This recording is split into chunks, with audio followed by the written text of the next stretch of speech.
Chapter 254.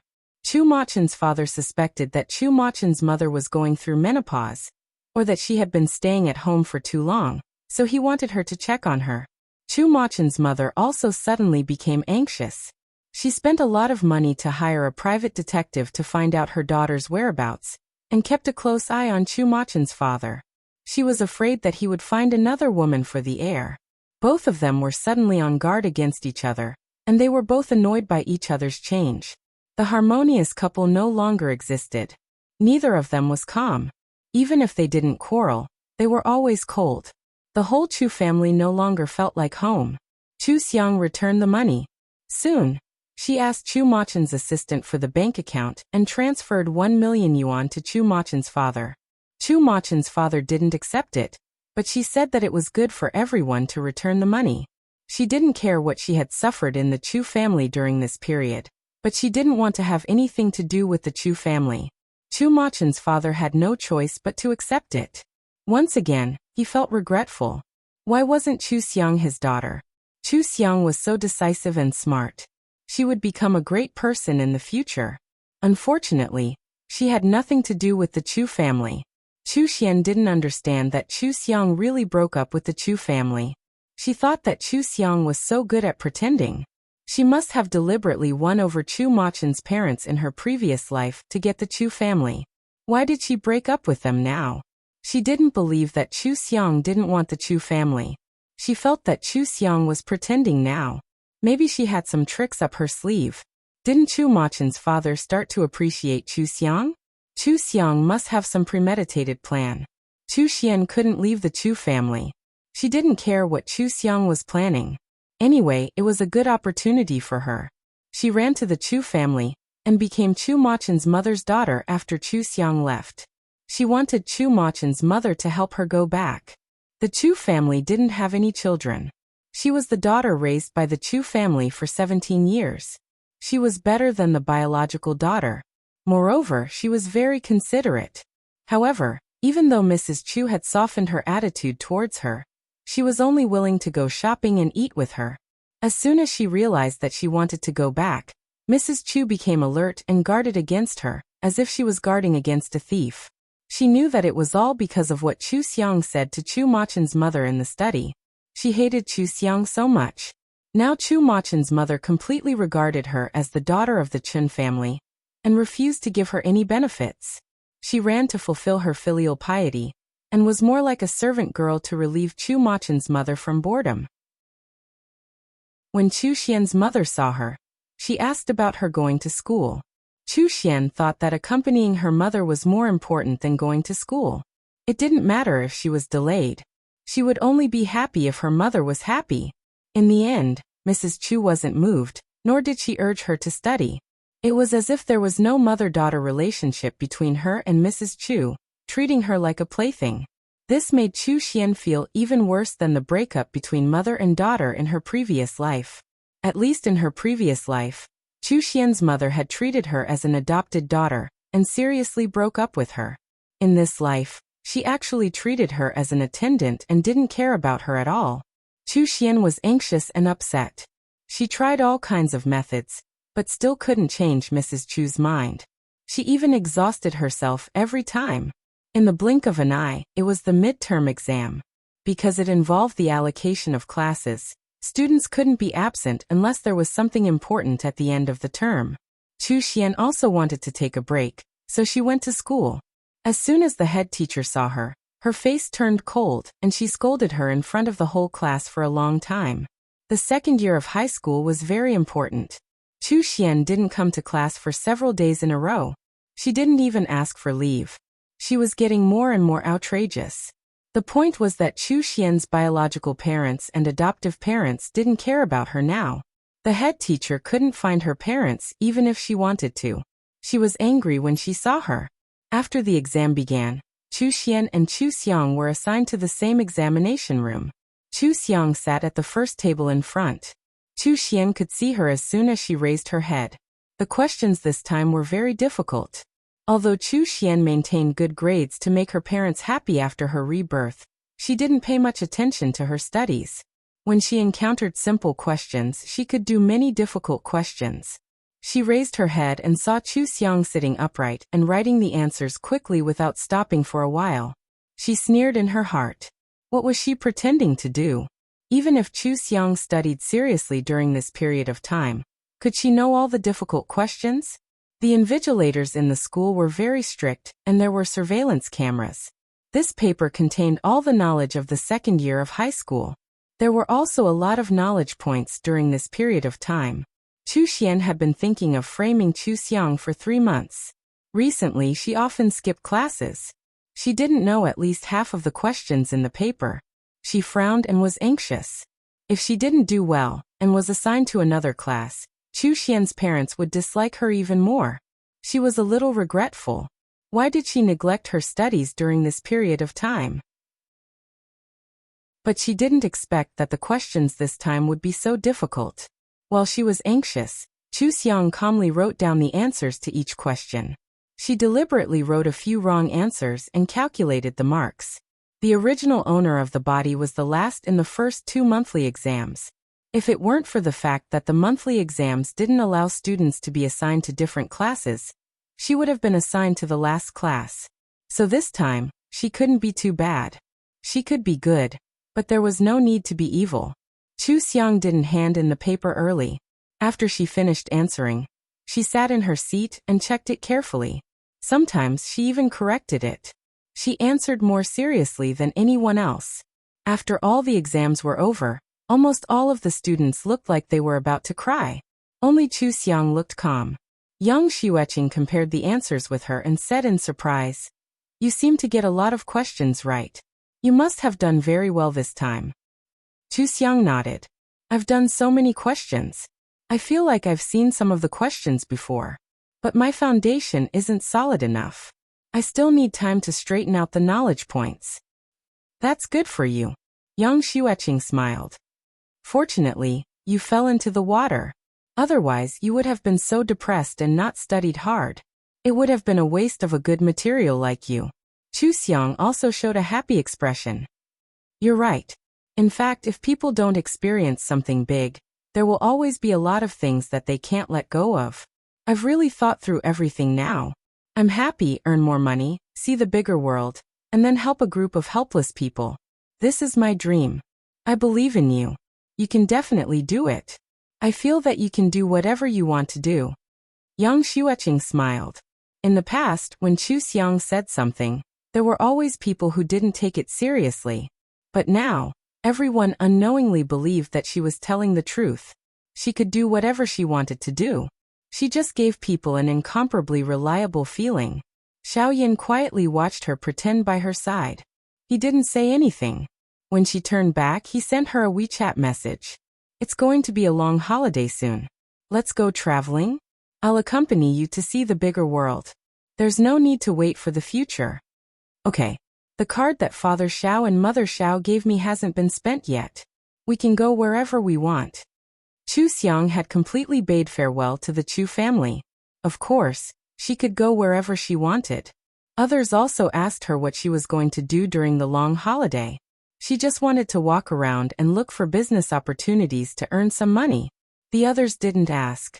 After all, they all knew that no one cared about her now. Earning money was her top priority. Otherwise, she wouldn't be able to pay her tuition fees for the next semester. Although she had earned 1,000,000 yuan from the stock market to return the Chu family, who knew when she would lose money? It was better not to hold her back and let her earn more money. Before the holiday, the exam results were released. It was said that those who did well could have a happy holiday. Those who didn't do well could take advantage of the holiday to make up for their mistakes. So amidst the wails of the students, the homeroom teacher sent the exam rankings to the class group. There were 200 students in the second year of high school. Chu Xiang was ranked 68. She went from the last in the grade to more than 100 places. There were a total of 50 people in the top 2 rocket classes. Chu Xiang's class was the normal class 1. There were 30 people in her class. With her results, she was placed in the middle of her class. Not only would she not be separated, but she would also become an average student in her class. And the average students in her class were considered outstanding students in the entire grade. There was also Chu Xian, who stood out even more.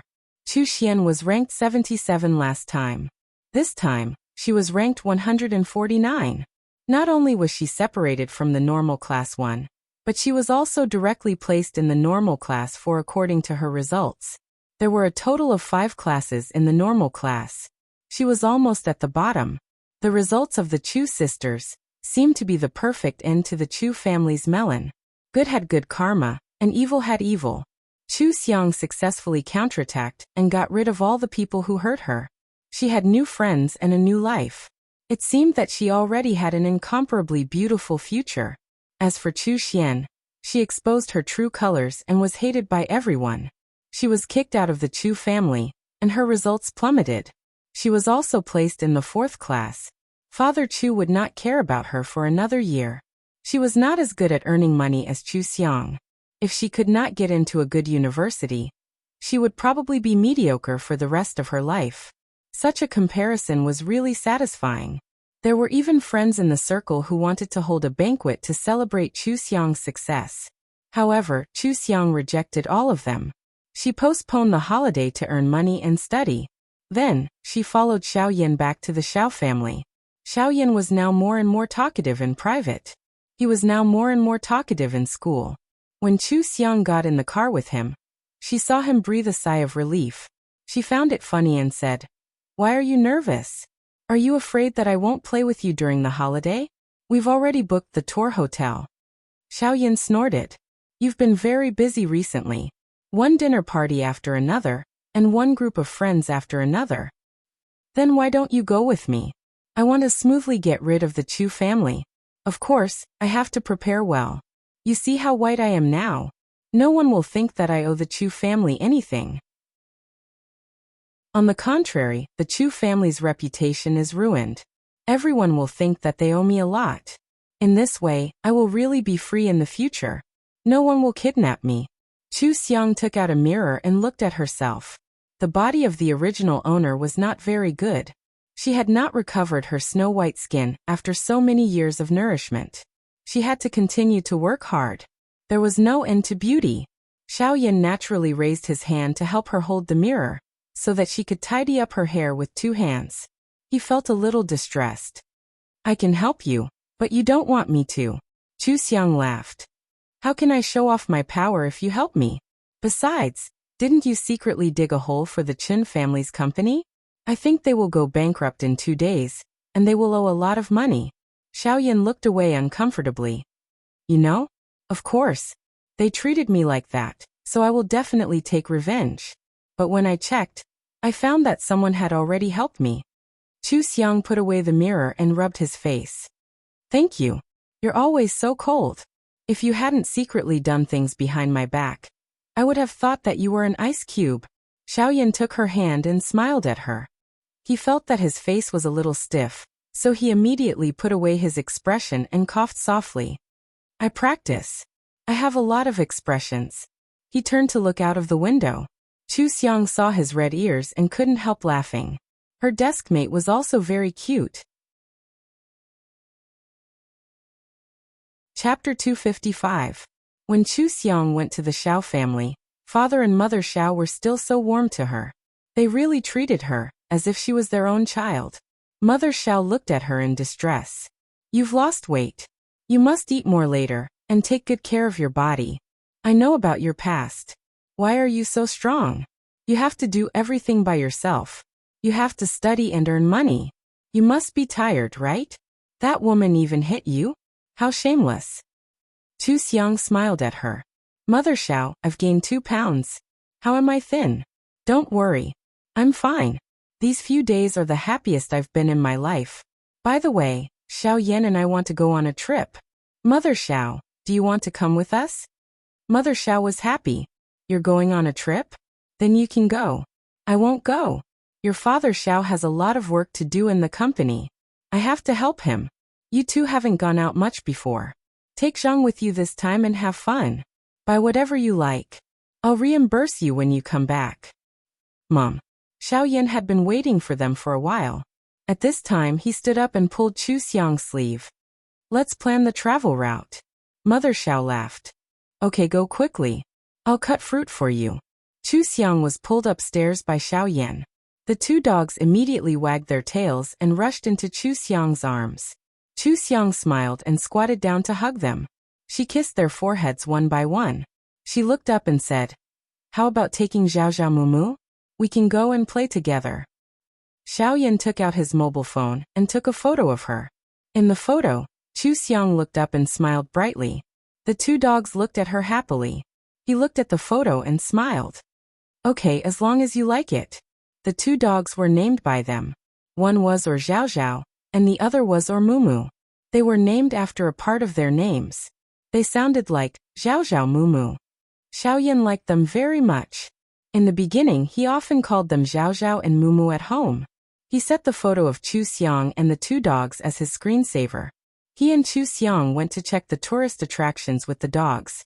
The golden retriever puppies grew very fast. Chu Xiang would not be able to carry them when they were older, so she wanted to take advantage of the time to carry them more. Xiao Yan also listened. Whenever the two of them were at home, they would definitely carry the puppies in their arms. When Chu Xiang lived on campus, the two dogs slept on Xiao Yan's bed, which was of great help to his condition.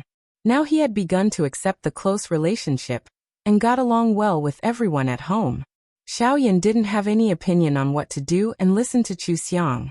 Chu Xiang had already booked a hotel. It was just a few scenic spots nearby. She could also soak in the hot springs. Moreover, the place was not far from Beijing, so he could just ask the driver, Zhang, to drive there directly. Of course, it was fun to play outside. Soon, Chu Xiang received a call from Father Chen. His company was bankrupt and owed 10 million yuan in debt. Chu Xiang did not listen to him and smiled coldly. "Mr. Chen, you seem to have found the wrong person. Your daughter is Chu Xian. Although she is now the adopted daughter of the Chu family, she is still your daughter legally.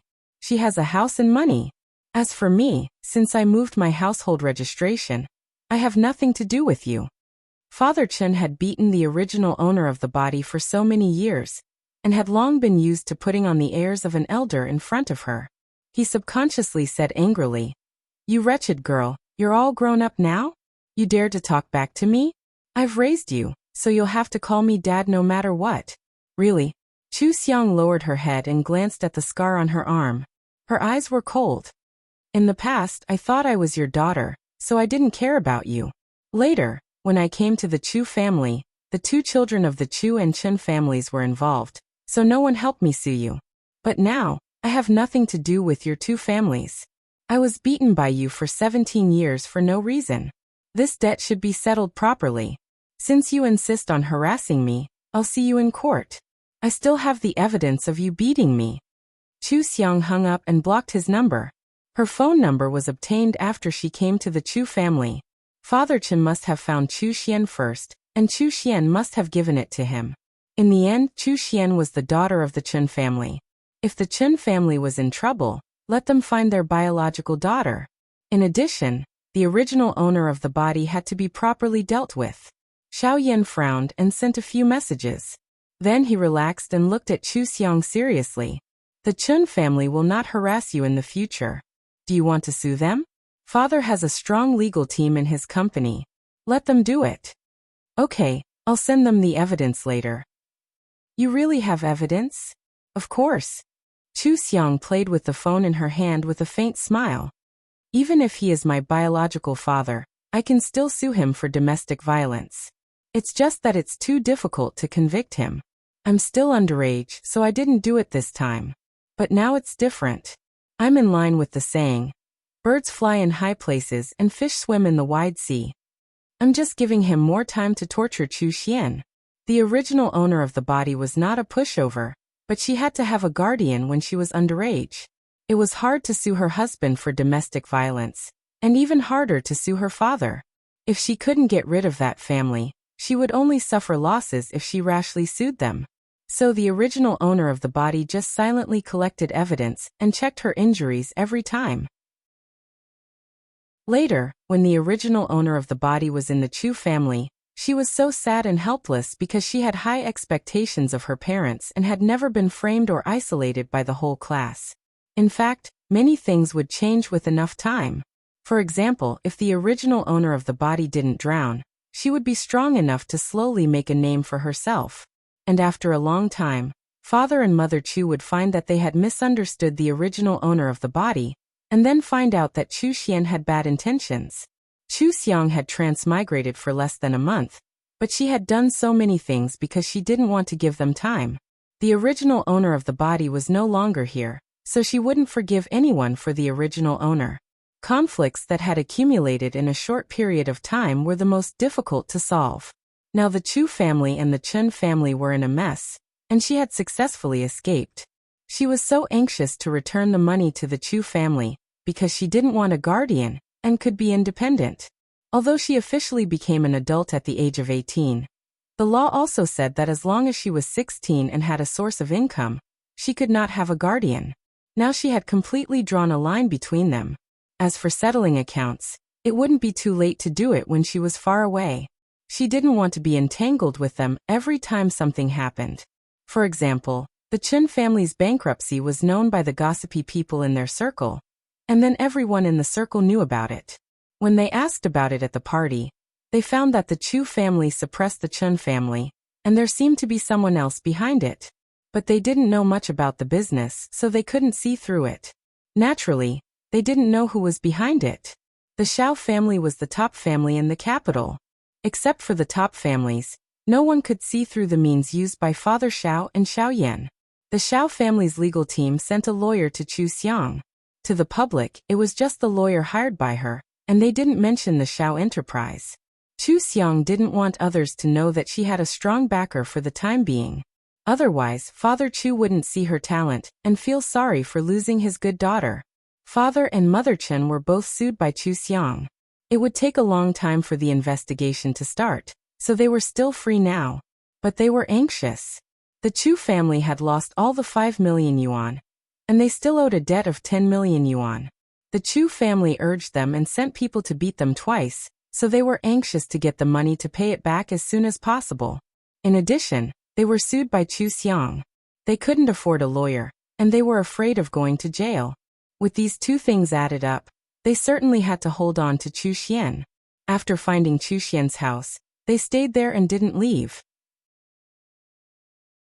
Chu Xian angrily called the security guards and the police, but they couldn't do anything about it. After all, they were a family of 3. Her parents didn't do anything. They just wanted to live with her, and the police couldn't do anything about it. Although the house Father Chu gave Chu Xian was small, it was in a good location and decorated well. Father and Mother Chen were the richest in their lives when they were young. How could the house at that time be as comfortable as this one? They didn't want to leave after they entered the house. Only Chu Xian had the obligation to support them. Even if Chu Xian took the 5 million yuan to break off their relationship, the law didn't recognize it at all. She was their daughter all her life. She couldn't break off their relationship anywhere. Moreover, the Chu family didn't hide their oppression. The Chu family took action first, and the bankruptcy of their company was blamed on the Chu family. Since the Chu family took away their 5 million yuan, the agreement to break off their relationship naturally didn't count. Chu Xian went to Mother Chu for help, and Mother Chu really went to her house with her. However, when she saw Father and Mother Chen in the house given by the Chu family, she suddenly felt uncomfortable. Once again, she thought of Chu Xiang's words that the Chu family was going to change their surname to Chen. She felt that any benefits given to Chu Xian would fall into the hands of the Chens. She immediately turned and left, unwilling to see Chu Xian again. Although Chu Xiang didn't contact them now, the seeds she planted before were absorbing nutrients all the time and growing healthily. This made the conflicts between these people deeper and their mood worse. They didn't have a happy day. Chu Xian found Wang Shasha, some friends she got along well with, and some followers who used to follow her around. However, no one cared about her. It was just like when she was in the entertainment industry in her previous life. She didn't have a single true friend. Her character was like this. Even if she was reborn, she was still the same. How could she exchange for someone's sincerity? Because Chu Xian always went to Mother Chu for help, and she even met Father Chu several times outside the Chu family's house. Father Chu was annoyed. After figuring out what was going on, He directly moved Chu Xian's household registration from the Chu family to the Chen's, and changed her name to Chen Xian. Father Chu was Chu Xian's guardian, and Father Chen was Chu Xian's biological father. Chu Xian couldn't get involved in the change of household registration at all. The name that hadn't changed in 2 lifetimes was changed to Chen Xian just like that. She only knew about it after the dust settled. This was no different from a thunderbolt to her. After her rebirth, she was full of thoughts about destroying Chu Xiang and inheriting the Chu family. However, now Chu Xiang had nothing to do with the Chu family, but she didn't even have the surname Chu anymore. She rushed home angrily, pointed at Father Chen and Mother Chen and shouted, "Are you 2 vampires? You just can't bear to see me living well, can you? What good will it do you to make me be abandoned by the Chu family? Are you satisfied now? You still want money? Bah! I won't give you a single cent." Father Chen was drinking on the sofa and was drunk. Seeing her like this, he threw the wine bottle and got up to grab her. "You motherf ***, how dare you scold me? I'll beat you to death." "Ah!" Chen Xian screamed in horror. The moment the fist hit her body, she felt like dying. Chapter 256. Chu Xiang and Xiaoyan came back from playing. They were tanned but they looked healthier. They brought a lot of gifts for Xiaoyan and Xiaoyan, which made them grin from ear to ear. After the holiday, they would be divided into classes. Those who went to the front class could choose not to go, but those who went to the back class had to move. During this time, Chu Xiang taught Xiaoyan questions, so he got into the rocket class. However, he wanted to go with Chu Xiang, so he refused when the teacher asked. Yang Xueqing got into the rocket class and sat next to Dong Fei. At noon, the 5 of them had lunch together. Dong Fei was the most well-informed. She gossiped while eating. "Did you hear? Chu Xian asked for a week's leave." "No, it's Chen Xian." The homeroom teacher of class 4 was furious. He thought Chen Xian didn't want to come to class because she didn't like class 4. "But I heard from a classmate that it's not that Chen Xian doesn't want to come, but that she can't." Chu Xiang often sent the heaven and earth mirror to check on the movements of those people, so she already knew the situation. At this time, she also showed a curious expression. "Why can't she come?" Dong Fei looked around and leaned on the table. Someone saw Chen Xian in the district where she lived. Her parents came to live with her, but she was beaten by her father. How can she go to school with a bruised face? Everyone was stunned for a moment before they looked at Chu Xiang. They had all seen Chu Xiang's medical report, so they knew how fierce Chen Xian's father was. No wonder Chen Xian would rather offend the teacher than go to school. It was too embarrassing. Chen Xian definitely didn't want anyone to know. Chu Xiang frowned. "I was hesitating whether to withdraw the lawsuit, but now it seems that we have to go to the end. This kind of evidence is very difficult to collect. I have collected enough evidence after so many years. If we don't bring them to justice, they will hurt more people." Yunnan patted the table and said, "Go to the end. You can't withdraw the lawsuit. Even if they beg you, you have to think about your parents. They gave birth to you, but they haven't seen you until now. They might be looking for you everywhere. In the end, you were bullied by Chen Xian for so many years. Even if it's for them, we have to punish that Chen guy." Chu Xiang's brows relaxed and she nodded.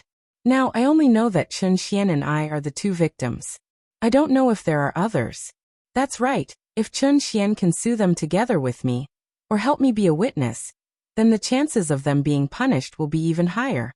I'll contact my lawyer and see if Chen Xian can come forward." The few of them agreed. This kind of thing was really too difficult to convict. No one could do anything about it. However, with Chu Xiang's old injury and Chen Xian's new injury, the chances of winning the lawsuit would be much higher. This was not only to seek justice for Chu Xiang, but also to help Chen Xian. Therefore, the lawyer made an appointment with Chen Xian, but was discovered by Mother Chen, who was keeping an eye on her. The couple flew into a rage at Chen Xian, and immediately dragged her home to beat her up again. They even forbade her from leaving the house and only watched as she paid for their debts. Chen Xian had no one to turn to for help, and her days were miserable. When Father Chen was tired from beating her with his fists, he would whip her with chopsticks. Sometimes he would even pull off his belt and use it as a whip. Chun Xian often screamed and ran around the house. However, her room was well renovated and soundproofed, so the neighbors did not notice her miserable state. Chun Xian had a high fever, but they did not give her any medicine or treatment. After her rebirth, the thing she was most afraid of was death. With 2 people watching her, she could not run away. She had no choice but to take out the money. However, she was used to being extravagant, and her savings were only a few $100,000. The Chun family's debt was 10 million. She sold the house and a few expensive jewelry to finally gather 10 million. They moved to the Chun family's dilapidated bungalow in the suburbs. When the Chun couple went to pay the debt, Chun Xian smashed the window and escaped. She ran directly to the school to find Chu Xiang. The people in the school were shocked when they saw her. Her current appearance was really too frightening. One of her eyes was swollen to a slit, her face was bruised, the corner of her mouth was cracked, and her wrist was exposed with traces of being beaten. She ran directly into class 1. After all, the students had known her for more than 2 years, so they sympathized with her when they saw her like this. However, before they could comfort her, she rushed in front of Chu Xiang and grabbed Chu Xiang's arm. She fiercely questioned, "You did it on purpose, didn't you? You deliberately let that lawyer come to my house to find me, and let the 2 of them see it. You let the 2 of them beat me and look at me like a prisoner. You just want to take revenge and let me have a taste of being beaten, don't you?" The students all frowned. Chu Xiang pushed her away and said coldly, "Chun Xian, I heard that you were being beaten, and asked you to come with me. I was clearly helping you. What do you mean by doing this now? You want to push all the blame on me? If you don't have my evidence, can you sue them? I'm afraid you can't even file a case." The other students all felt the same. After all, it was obvious that Chu Xiang wanted to help Chun Xian. Perhaps it was because she had been beaten before and couldn't stand seeing Chun Xian being beaten again.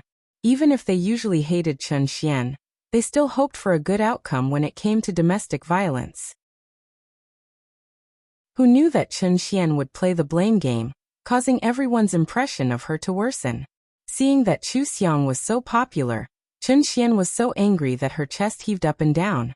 She shouted, "You've all been deceived by her. She's a liar." In the changing room, she was clearly the one who cut my uniform and drew on my face. But none of you believe that she's faking it. And my mom didn't hit her at all. She was the one who insulted my mom in the study room, and even smeared red marks on her face to accuse my mom of hitting her. She's the one who's the most vicious, don't believe her. The class suddenly fell silent. It wasn't that they believed her words, but they felt that it was inconceivable. How could she always be so natural? If Chu Xiang was faking it, then her acting skills could really win an Oscar. The students in the class didn't have any sympathy for her. A pitiful person must have a hateful side. This sentence wasn't accurate, but it was very appropriate to use it on Chun Xian. This person was really annoying. Yunnan said, "This is class 1. You're no longer a student in our class. Please go out and don't disturb our study." Many students agreed. They weren't very free, so how could they have the time to care about Chun Xian? Even Wang Shasha complained that Chun Xian was disturbing her. At this time, Chu Xiang said thoughtfully, "Are you so angry because I sued your parents? Are you afraid that they'll go to jail? Actually, the past is the past. If you want to withdraw the lawsuit." When Chun Xian heard this, she immediately stared at Chu Xiang. "No, you can't withdraw the lawsuit. You must sue them and send them to jail. I came to find you to cooperate with you. You can't let them out. They are scum and don't deserve to live in this society." Chun Xian had suffered enough in her previous life. She was originally popular, but the Chun couple was unfilial to reporters. They ruined her reputation and ruined her career. She knew that the Chun family were vampires and could only appease them with money. Now that she was kicked out of the Chu family, she had no money. In order to get rid of the Chun family, she could only rely on Chu Xiang. She immediately apologized to Chu Xiang and only stared at Chu Xiang, hoping that she would sue to the end. She had come here to cooperate, not to quarrel with Chu Xiang. However, due to the trauma and hatred from being beaten up, she could not help but question Chu Xiang the moment she saw her. She was sure that the lawyer did it on purpose. Chu Xiang didn't have good intentions, and just wanted her to be beaten. But now she looked at Chu Xiang's innocent face. If she didn't say anything, no one would believe her. She suddenly understood how Chu Xiang felt back then. She was hated and isolated by her classmates, scolded and beaten by the Chen family, ignored by the Chu family, and framed by her sisters. Chu Xiang did the exact same thing that she had done before, and even returned the favor even more ruthlessly. And she couldn't do anything about it. Even though everyone had seen how badly Chen Xian had been beaten up, there were still some who said that she was unfilial. There were also people who said that Chen Xian was too cold and vicious. Even if she had a reason for this incident, they couldn't interact with her. Otherwise, they wouldn't even know where they were stabbed. Especially Chen Xian, who kept calling Mother Chu Mom, but now she even changed her surname. The Chen couple were her parents. Her behavior was a little unacceptable. People were like this. If a child wanted their parents to go to jail, even if the parents were in the wrong, they couldn't escape the title of unfilial. For example, a murderer, even if he only killed the criminal to avenge his parents, others still didn't dare to approach him. This was also the reason why Chu Xiang wanted to use the paternity test to cut ties with the Chu family. She would never let herself be wronged in this world, and she would naturally achieve something in the future. But she had to deal with the Chu family. At that time, as long as she was still the daughter of the Chu family, no matter how many grievances she had in the past, in the end, others would still say that she was unfilial and went overboard. Without blood relations, the Chen family and the Chu family still owed her. Then, no matter how poor these two families were in the future, no one would blame her. She didn't even need to face them directly. There were many ways to make them suffer. Like now they weren't happy, right? This was just the beginning. At most, she would stay away from them and not harm them or help them. Of course, she still had to pay for being beaten up. After the case was heard, because Chu Xiang had many medical reports, neighbors as witnesses, and Chen Xian's medical records and her current injuries, the court heard that Chen Xian had been injured. Father Chen and Mother Chen were successfully convicted.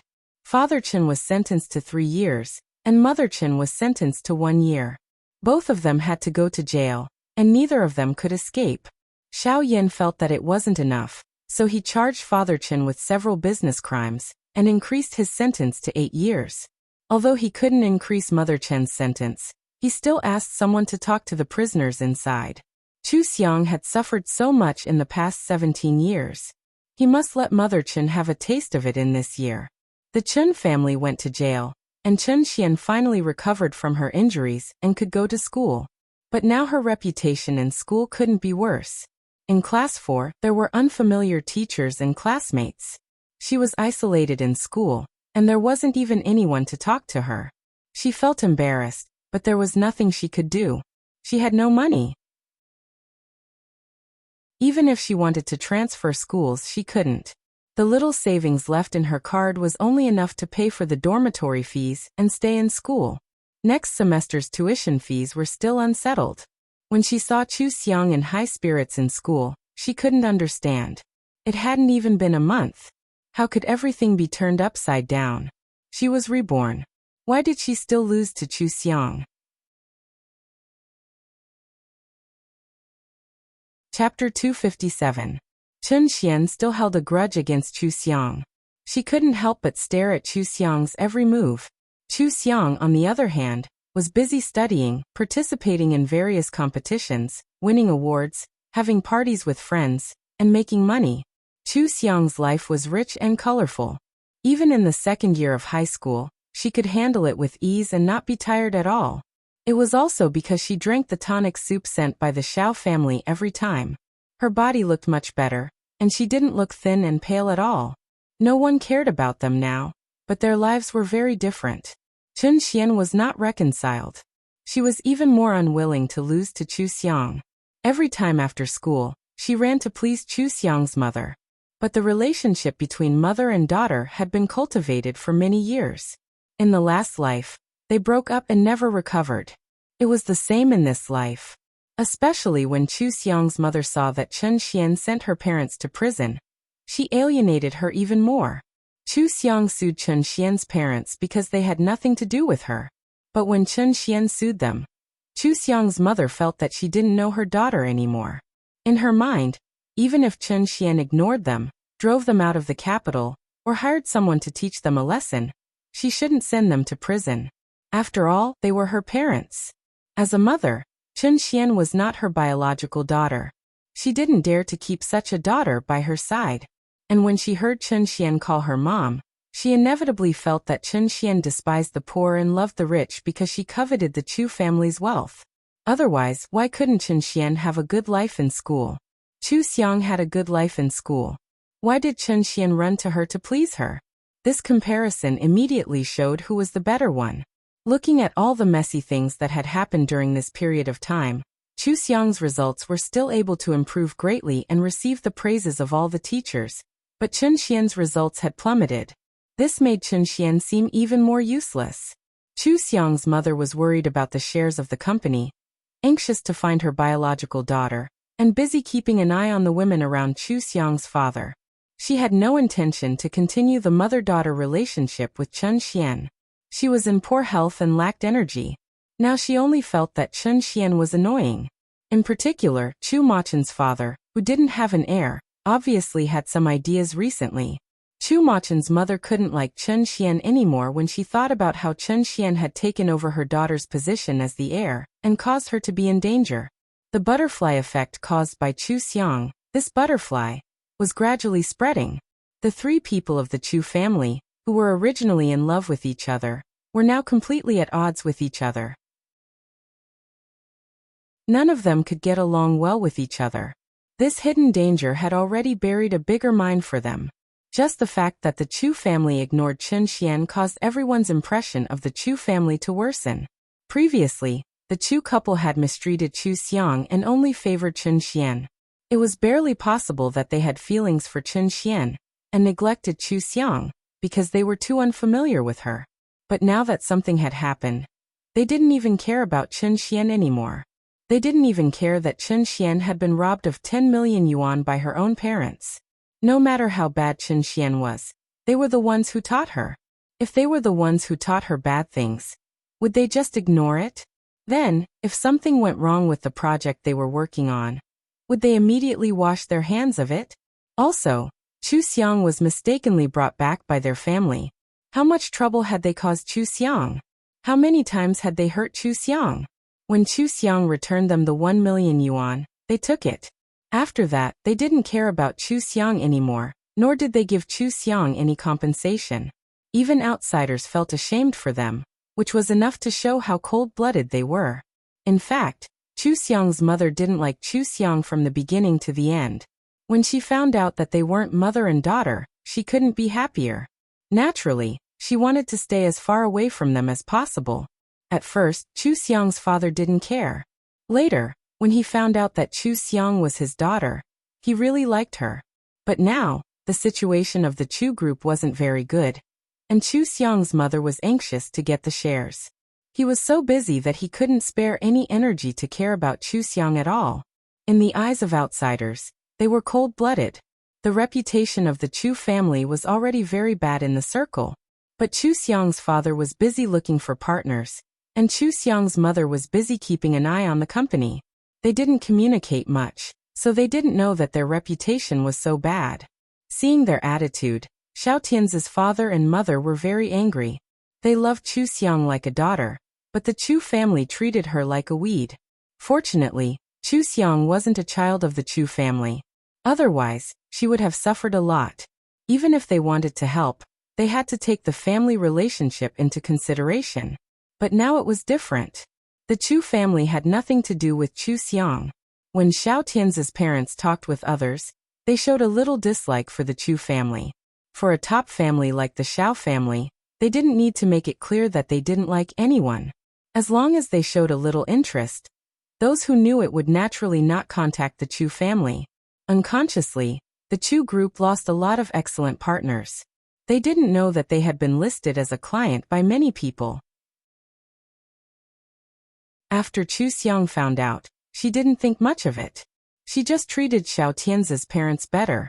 Although she was a devil cultivator, she wouldn't waste other people's good intentions if they were sincerely good to her.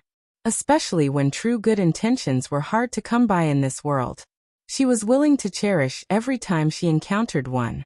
Xiaoyan could already communicate freely at home. Chu Xiang wanted him to break through again, so she discussed with him about performing at the school's cultural arts festival. Xiaoyan hugged Zhao Zhao and Mu Mu. After a long silence, he nodded in agreement. The script was written by Chu Xiang. She was the best at writing. The poem was written with great emotion, and it was very in line with the positive attitude of high school students. She and Xiaoyan participated. She read a paragraph, Xiaoyan read a paragraph, and they rotated back and forth. At first, when the class teacher saw them sign up, she looked embarrassed. She looked at Xiaoyan and asked, "Xiaoyan, can you recite?" Xiaoyan glanced at Chu Xiang and said, "Teacher, I can recite." The class teacher was stunned. All the teachers in the office looked at Xiaoyan. He had been in school for 2.5 years, and this was the first time they heard him speak. Chu Xiang smiled and said, "Teacher, shall we recite a paragraph for you?" Okay. The class teacher was still a bit stunned when she saw the two students in front of her recite. They were actually reciting and were very infectious.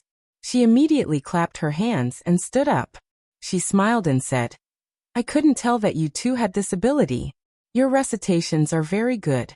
Let me see the script. If there's no problem, you two can practice well and perform well." After that, she patted Xiaoyan's shoulder with gratification. "Xiaoyan, I don't know why you didn't want to talk before, but now that you and Chu Xiang get along well, and are willing to make friends and perform, you should keep developing in a good direction in the future. Don't go back to the way you were before." Xiaoyan nodded and didn't say anything. Chu Xiang smiled. "Teacher, don't worry. Xiaoyan saved my life. I will definitely help him solve his difficulties. Students should help each other. Okay, you two are good children." Chu Xiang, who was isolated in class, was now doing well in her studies and was popular with people. Xiaoyan, who was autistic, was now making friends. He framed Rao Chunxian and transferred her to another class. The class teacher was in a good mood every time she came to work. She always had a smile on her face when she did the courseware. The teacher sitting opposite her said, "Xiaoyan changed so much because of Chu Xiang's influence? They seem to be eating together. This boy and girl, are they dating early?" The class teacher was stunned and then shook her head. "No, didn't you hear Chu Xiang just now? They are helping each other. I think you should keep an eye on them. Both of them have good grades and are good seedlings. They can't be delayed by early love." "I know. Thank you for reminding me," the class teacher muttered in her heart, and decided to observe the two students. The school's cultural arts festival was to let the students relax and not to be tense in their studies. The students were multi-talented. They performed all kinds of songs and dances, plays, crosstalks, works, musical instruments, folk dances, and so on. The students watched lively and kept applauding. Some students belly danced, and many students below whistled. When there was a funny crosstalk, the students laughed. When it was Chu Xiang and Xiaoyan's turn, all the students were stunned. They didn't know that Xiaoyan would also participate in the performance. The problem was, if he didn't speak, what would he perform? Xiaoyan's appearance was worthy of being called the school's most handsome boy. Since he entered the school, all the students knew him. At this time, when they saw him go on stage, everyone quieted down, including the teachers and the director of the school. They were all looking at Xiaoyan.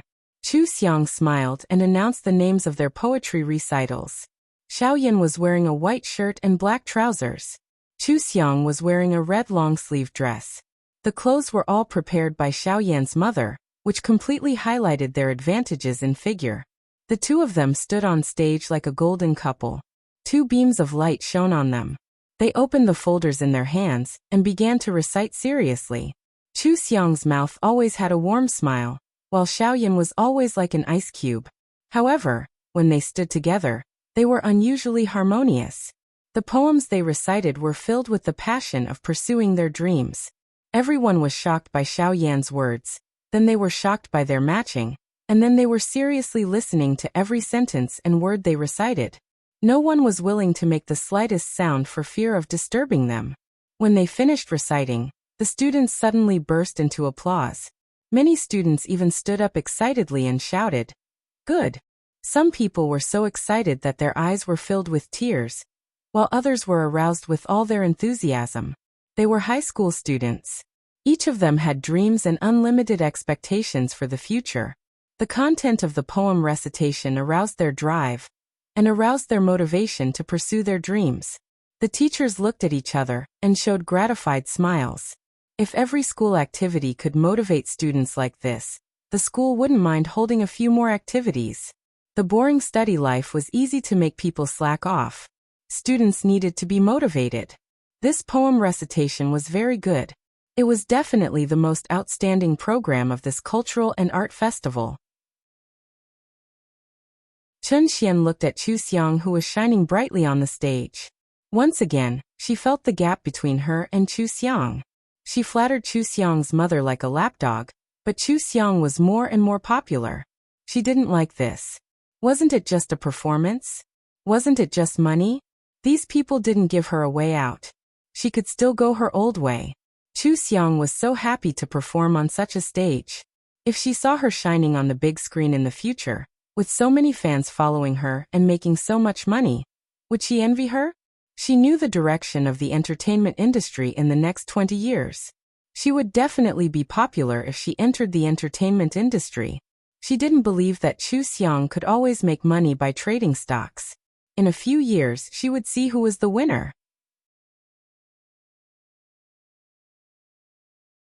Chapter 258. Ever since Xiao Yan recited at the cultural festival, the whole school knew that Xiao Yan could speak, and his voice was very pleasant. Although the students in class 1 heard Xiao Yan say, "I'm here," when he saved Chu Xiang, it was only that one time. Many of them were crying and didn't hear it. At this cultural festival, they had gotten to know this classmate of theirs a little better. Not only that, Xiao Yan also participated in physical education activities. In the past, he never communicated with anyone. During physical education class, he sat alone and waited for the class to end.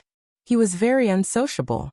Now he would play badminton and table tennis with Chu Xiang during physical education class. Although he only played with Chu Xiang, it was very different from before. Xiao Yan was nicknamed the Iceberg Prince Charming in school. Whenever Chu Xiang was with him, she would always smile. Her smile was bright and full of sunshine. With the nourishment of the tonic soup, she had reached a normal weight and revealed her beauty. Her classmates unanimously named her the new campus belle. The Prince Charming and the Goddess were deskmates. They were good-looking, good at studying, and good at sports. Even their poetry recitation was so positive. The two of them directly became the role models of the students. Gradually, under Chu Xiang's lead, Xiao Yan began to talk to others. He answered questions in class, performed English scenes, and said a few words to Chu Xiang's friends. Xiao Yan's condition improved little by little. The main reason was that he had to change his habits if he wanted to integrate into Chu Xiang's life. With this initiative, his illness would be cured without any medicine. Chu Xiang also supervised Yang Xueqing to lose weight. Yang Xueqing's skin was very white and her facial features were very beautiful, but she liked to eat and didn't like to exercise. Chu Xiang dragged her to take a walk after every meal and play basketball after class. Slowly, she really lost weight and became a beauty. Dongfei liked to study makeup. She couldn't do it at school, but she had to do it again after school. Chu Xiang's makeup skills were superb. She pretended to study it with her and soon understood it and could teach her. While Dongfei was amazed at how fast she learned everything, she was also very happy to learn such good skills from her. Yunnan was like a fake. She didn't like these girly things, but she liked martial arts very much. Chu Xiang had no one to teach her now, so she had to learn some self-defense skills. She signed up for classes with Xiao Yan and Yunnan. After learning, she taught them some skills, and their Sanrao Kung Fu improved rapidly. The few of them were known as the Gang of Five in school because others had tried to join their group, but were unable to do so. They would eat together, exercise together after class, and go out to play together during the holidays. They were especially good at their studies, which made many people envious of them. Sometimes when they went shopping together, they would buy clothes and shoes of the same style. Although they did not wear them at the same time, Some attentive classmates noticed that they were wearing the same style. After the news spread, everyone was even more envious of their friendship. Chu Xiang had these few friends in school and gradually became a popular figure. She could be said to be doing well in school, and even joined the student council. She had also made a lot of investments in private, and had even collaborated on 2 projects with 2 young masters who had just started their own businesses. Because she had collaborated with others, everyone in the circle knew that she had made a lot of money. She was obviously still a high school student. When they first met her, she seemed to be ignorant.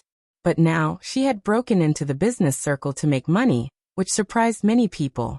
They also treated her seriously, and did not slight her because she was not a member of the Chu family. While Chu Xiang was rapidly expanding her network and accumulating wealth, Chen Xian also became the female lead of a youth film based on the memory of her previous life. This youth film was very popular. Chen Xian had watched the movie, and also read the film critic's analysis. She had a good grasp of the role. She was chosen by the director at first sight, and was cast as a newcomer against all objections.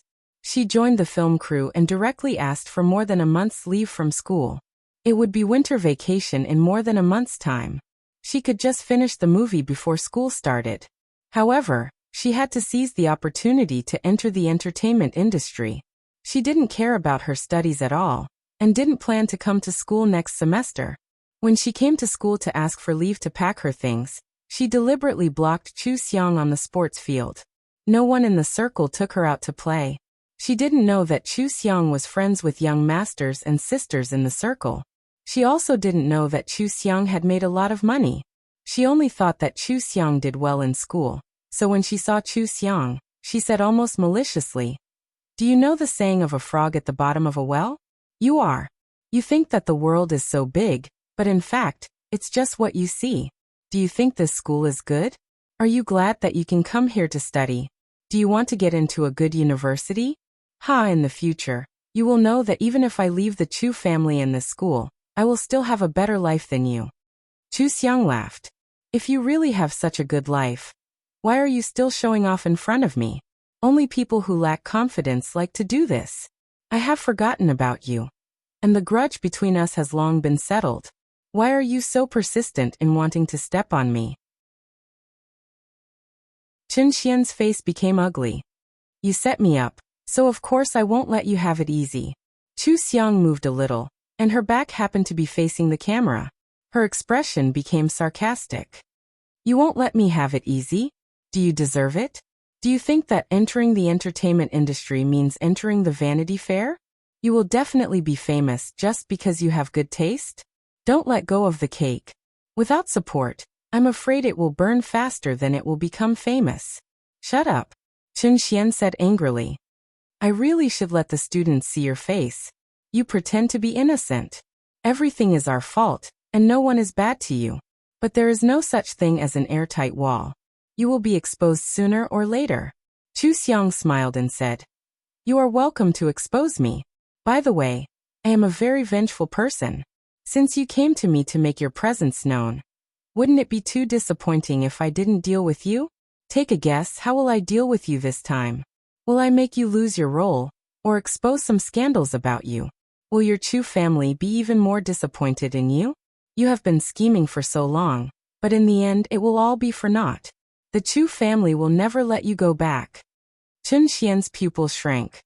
"What are you doing?" She took a few deep breaths and stared at Chu Xiang. "I don't understand why you are pretending. Since you are so good at pretending, why don't you become the obedient daughter of the Chu family and inherit the Chu group? Also, why did you pretend to be pitiful when you just came back and let others bully you? What are you trying to do?" Chu Xiang smiled again. "There is a probation period for working. You want to be my parents and my sister, so of course I have to be on probation for 3 months. Obviously you are not qualified, so of course I don't want you." After Chen Xian was reborn, she had a sense of superiority and treated the Chu family as a wealth that needed to be grasped tightly. However, in Chu Xiang's mouth, they were all garbage that she did not want. Chen Xian wanted to continue, but Chu Xiang was not interested in paying attention to her. Looking at her watch, Chu Xiang smiled. "I am going to be a good student. As for you, go be a big star. Be careful. Chun Xian looked at Chu Xiang's back and clenched the bag in her hand. The last time Chu Xiang asked her to guess, she was so scared that she could not sleep. Then she encountered all kinds of bad things and was driven out of the Chu family. This time, Chu Xiang asked her to guess again, and her heart was in her mouth again. No matter how she thought about it, she felt that Chu Xiang could not do anything to her. Chu Xiang was just an outstanding high school student. No matter how outstanding she was just a high school student and had no power or influence. What could she do to her? What about changing roles and exposing scandals? Chu Xiang could not do that. But why was Chu Xiang's attitude so relaxed? Why did she ask her to guess? Did she overlook something? Could Chu Xiang really be able to deal with her? When Chun Xian entered the crew, she was still a little absent-minded. During the first scene, she was not in a good state. She NG'd several times, which made the director scold her. She was a newcomer, and the crew did not think highly of her. As a result, their first impression of her fell to the bottom. And many people doubted her relationship with the director. If she could be the heroine with such a performance, what else could she be if not for the unspoken rules? The director was so angry that he almost replaced her. Chun Xian humbly apologized to everyone, promised that she would do a good job, and invited everyone to dinner to buy more time. This time, she cheered up and acted well, which finally satisfied everyone. However, the director was not good to her, and her days in the crew were not good. Chu Xiang's words had an impact on Chun Xian. Filming was tiring, but every time Chun Xian wanted to sleep, she could not help but think about how Chu Xiang would deal with her. She could not help but observe others in the crew and judge others by their own standards. She guessed that Chu Xiang might bribe someone in the crew to do bad things to her when she was filming. She did not even dare to eat the bento boxes given by the crew, for fear that there would be laxatives in them, and she would lose her role. In the end, because she did not interact with the crew and did not eat the bento boxes, everyone thought that she was spoiled and could not bear hardships. Chun Xian felt bitter in her heart. She suddenly realized that even if she knew the opportunity in her rebirth, she could not become famous without money to invest in movies, without connections to help her fight for resources, and without manpower. It was just like how everyone knew when the stock market started its bull market, or when the real estate market started to skyrocket. However, if they were reborn and had no money, they could only watch others become rich while they couldn't reap any benefits. Unless she had a backer, she would have the confidence to climb up. However, the Chu couple did not want to see her anymore. Where could she find a backer? Chun Xian was not in a good state because of Chu Xiang's words, which led to a series of problems. However, these problems had always existed. Chu Xiang had only increased the severity of the problem. In fact, Chu Xiang did not want to deal with her. She was just trying to scare her. Chu Xiang knew Chun Xian's character well. She knew how to threaten her to affect her. And that was enough. Moreover, Chu Xiang's plan was waiting for Chun Xian in the near future. Xiaoyan knew that Chun Xian had threatened Chu Xiang, and asked Chu Xiang if she wanted to ban Chun Xian. Chu Xiang shook her head and told him to do the questions quickly. A good student should study hard. If she did not let Chun Xian experience it, how would she know how painful it was to fall? And it would be better if she fell up and down. That would be fun. Now, she should let Chun Xian taste the sweetness first. After a while, she would teach Chun Xian how to be a good person. Chun Xian liked to take shortcuts. After tasting the sweetness, she would not want to suffer again. Maybe she could find other shortcuts. However, Chu Xiang was familiar with the entertainment industry. Chun Xian could go anywhere, but she chose to enter the entertainment industry. Since she had already entered, she should stay there and experience the cruelty of the entertainment industry.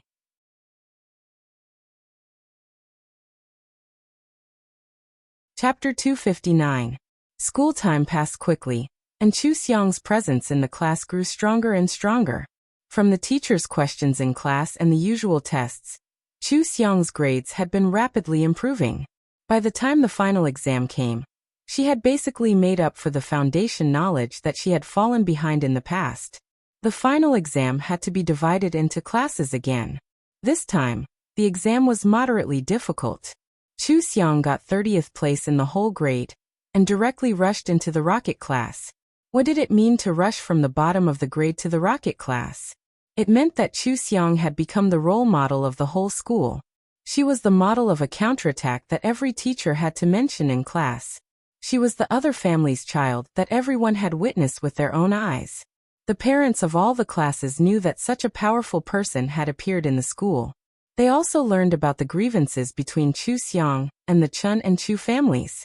The students of this school included the top, middle, and bottom class students in Beijing. There were also some upstart families that came from outside Beijing. It could be said that the circle was very wide. Previously, Chu Xiang's story was mostly spread among her peers. Occasionally, some parents who liked to chat with their children would know about it. This time, however, it was different. Chu Xiang's progress at the end of the semester was like a rocket. When the parents heard about her story, they all lamented that Chu Xiang, this child, was bound to become a great person in the future. At the same time, they also despised the Chun and Chu families. The Chun couple were in prison, so this contempt fell on the Chu couple. Even the Chu couple, who were busy with their own affairs, felt that it seemed to be difficult for them to communicate with others. Father Chu was thoughtful and spent some money to inquire about the Chu family. When he found out that the Chu family's reputation had been affected by Chu Xiang, he was very surprised. He never thought that Chu Xiang would have such a big influence. Wasn't she just a child? Even if Chu Xiang was smart and almost talented, she was still only a second-year high school student. He asked someone to inquire again, and found out that Chu Xiang was very popular in the upper-class circle. She had also made money from investments. Not only did she earn enough money for next semester's tuition, but she also had money left over to cooperate with the young masters of aristocratic families to start a business. Not only was she bold, but she was also more sensitive to business than ordinary people. Her investment vision was extremely accurate. It was easy to start a business but hard to keep it. When Chu's father was young, he was ambitious. Fortunately, he caught up with the rise of the real estate and electronics industry, and established the huge Chu's industry. However, before he started his business, he was only a university student who was slightly more knowledgeable than the average person. The startup money for his business was obtained by selling the house left behind by his parents after they passed away. He was completely incomparable to the elites nurtured by the real aristocratic families. Therefore, in the past few years he had already felt that it was very difficult for him to guard the Chu group. The business world changed quickly. If he did not improve, it was actually equivalent to retreating. His daughter would have graduated in another 5 or 6 years, and he would have one more helper, who knew that his daughter wasn't his biological daughter, and the daughter he recognized wasn't his biological daughter either. All of a sudden, he had no successor. Now that he saw that Chu Xiang, a student, could be accepted by the ladies and young masters in the circle, and could even collect enough information to make money in a short time, he felt like his heart was being scratched by 100 claws. In his dreams at night, he thought countless times that if he hadn't agreed to do a paternity test with Chu Xiang, then no one in the world would have found out that Chu Xiang was not his daughter. At that time, he had already planned to bring Chu Xiang into the company during the winter vacation. With Chu Xiang's ability, she would definitely grow up faster if she entered the Chu group. Maybe he wouldn't have to wait 5 or 6 years before he could let Chu Xiang help him share the burden. If it hadn't been for that paternity test, both he and Chu Xiang would have thought that they were biological father and daughter. From then on, the father would have been kind and the daughter would have been filial. The Chu family would have really thrived. However, it was useless no matter how regretful he was. The paternity test had been done. No matter how excellent Chu Xiang was, it had nothing to do with him. He tried to find Chu Xiang, but the school was on holiday. He couldn't find her. After several turns, he finally got through to Chu Xiang. However, just when he tried to let Chu Xiang enter the Chu group as an intern, Chu Xiang made it clear that she didn't want to have anything to do with the Chu family anymore, nor did she want to contact them anymore. It was hard to patch up a broken mirror. Without the binding of blood, there was no need to patch up their relationship. Even Mr. Chu had no reason to find Chu Xiang again. Looking for Chu Xiang could only be regarded as harassment. Mr. Chu failed to recruit Chu Xiang. and became even more depressed because of this contact with Chu Xiang. When Chu Xiang was slapped in the face by Mrs. Chu, she didn't want to stay in the Chu family anymore. Even if she was still the daughter of the Chu family, she would directly go to a place as far away from the capital as possible, or directly go abroad when she took the college entrance examination. Hearing this, Mr. Chu's anger was directed at Mrs. Chu. If Mrs. Chu hadn't slapped Chu Xiang in the study and insulted her by pouring juice on her, how could Chu Xiang be so desperate? How could she insist on doing a paternity test? Mr. Chu went home and blamed Mrs. Chu. Mrs. Chu was wronged. How could she bear it? She immediately quarreled with Mr. Chu without hesitation. During this period of time, there were a lot of contradictions between them. This time, Chu Xiang's words were the fuse. Mrs. Chu was very angry that Mr. Chu didn't believe her and only believed Chu Xiang. Mr. Chu felt that Mrs. Chu was full of lies and was simply unreasonable like a shrew. This unhappy parting made the two more insistent on their own ideas. Mrs. Chu insisted on the shares of the company, while Mr. Chu began to find various excuses to delay. Then he left the capital in the name of a business trip and secretly went to have a baby. He regretted that Chu Xiang was not his daughter. However, now that he found the truth, even if Chu Xiang was willing to acknowledge him as her father, he couldn't give the company to Chu Xiang. He worked hard all his life to pass the Chus to his own flesh and blood. Just like when he liked Chun Xian and didn't like Chu Xiang, he also found a teacher to educate Chu Xiang. No matter who he liked, he would pass the family business to his own flesh and blood. Mr. Chu had seen a talent like Chu Xiang. He was very excited about his unborn son. He was not satisfied with an ordinary person giving birth to him. He spent a lot of money to hire a beautiful and smart female doctor, who returned from abroad. He promised that he would give her shares of the company after she gave birth to a healthy son. Such a woman was hard to find, and it was even harder to find one who was willing to have a baby for 3 years. However, when the bargaining chip was high, it was easy to find one. Mr. Chu was very concerned about the baby. Because he was in another city, he was afraid that he would be cheated on. He specially hired a nanny, servant, and driver to take care of the baby. Since then, Mr. Chu went on a business trip for a week every month. 3 months later, the female doctor was finally pregnant. Mr. Chu was overjoyed. His expectation for the baby made him more attached to the family outside. He couldn't help but want to visit them. Seeing that he attached so much importance to the baby, the female doctor was not willing to just take a little bonus. Naturally, she began to be gentle and considerate to him, thinking about how to be his wife in the future. Chu Xiang never went out to hire people to spy on people. She always used the heaven and earth mirror. Moreover, the heaven and earth mirror could shrink the distance, so it was easy for her to spy on Mr. Chu. She was the only one who knew what happened to Mr. Chu during this period. How could she not let the main wife know about such a joyous occasion? After all, she wanted to be a vicious female supporting role in this world. When Mr. Chu went on a business trip again, she anonymously sent the address of the baby to Mrs. Chu and attached a photo of Mr. Chu holding the baby in his arms and touching her belly. Mrs. Chu was just angry at Mr. Chu for finding another woman. However, when she saw that they were obviously pregnant, she was completely alarmed. She immediately hired a few hatchet men to catch them together. Chu Xiang helped to spread the news to many local paparazzi. Therefore, the next day, the Chu couple made the headlines of all the major financial news. Mrs. Chu broke into the villa with a burly man to catch them in the act. When she saw that Mr. Chu was protecting the baby, she was so angry that she personally grabbed the baby's hair and hid it. The baby accidentally hit the baby's belly with the coffee table and had a miscarriage on the spot. There were even a few photos attached to the report. The Chu couple was completely famous. Even ordinary people who had not paid attention to them in the past knew about them. It was a secret of the rich. To ordinary people, the Chu family was definitely rich. Therefore, the news reported about them for 2 or 3 days. From the Chu family mistaking their daughter to mistreating their daughter, and having an illegitimate child. All these rotten things were exposed. Of course, Chu Xiang provided a lot of information to these people in private.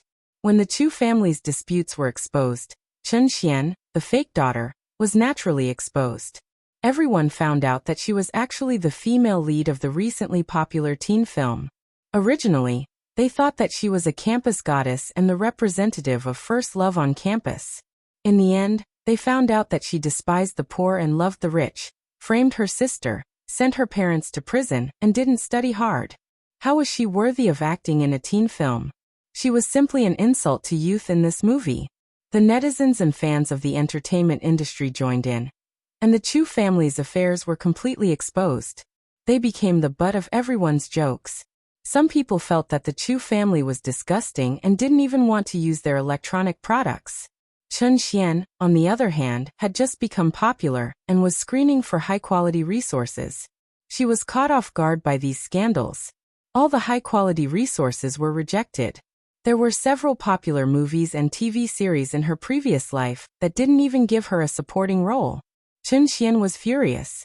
The first thing she thought of was Chu Xiang. When she first entered the entertainment industry, Chu Xiang wanted her to lose her role and expose her scandals. Wasn't it happening now? Chen Xian knew that she couldn't win against Chu Xiang. She directly called Mrs. Chu and told her that it was very likely that Chu Xiang was behind this, and that her goal was to take revenge on them. Chu Xiang's mother didn't have a good impression of Chu Xiang at all. She was a little suspicious when she heard this. Her interests were entangled with Mr. Chu's interests. Even if they broke up now, they didn't divorce. For the sake of the company, Mrs. Chu still went to Mr. Chu and showed him the anonymous message she had received. She told him that Chu Xiang was the most suspicious. Mr. Chu didn't know who was behind this and felt uneasy. With such a clue, he hired a private detective to investigate. It turned out that Chu Xiang had been investing in projects in Jing City during the summer vacation. She was as busy as when he first started his business. She didn't have any contact with anything related to the Chu family at all. She didn't pay anyone to do anything, and there was no record of her contacting any of the 3 cities on her phone. All the signs showed that Chu Xiang had nothing to do with this matter. Of course, he couldn't find anything, because Chu Xiang could cheat. Mr. Chu wasted a lot of time to investigate this result. He felt that Mrs. Chu was unreasonable and stupid. She didn't even know that she was being used by Chen Xian. At the same time, he didn't even have the last trace of fatherly love for Chen Xian. If he couldn't find anything, it would be serious for Mr. Chu. Someone had tipped off Mrs. Chu and even contacted the paparazzi. Obviously, this person had been hiding in the dark and had been watching them. It was really terrible that this person could even know about Mr. Chu's secret. It was like a knife hanging over Mr. Chu's head, which made him feel uneasy.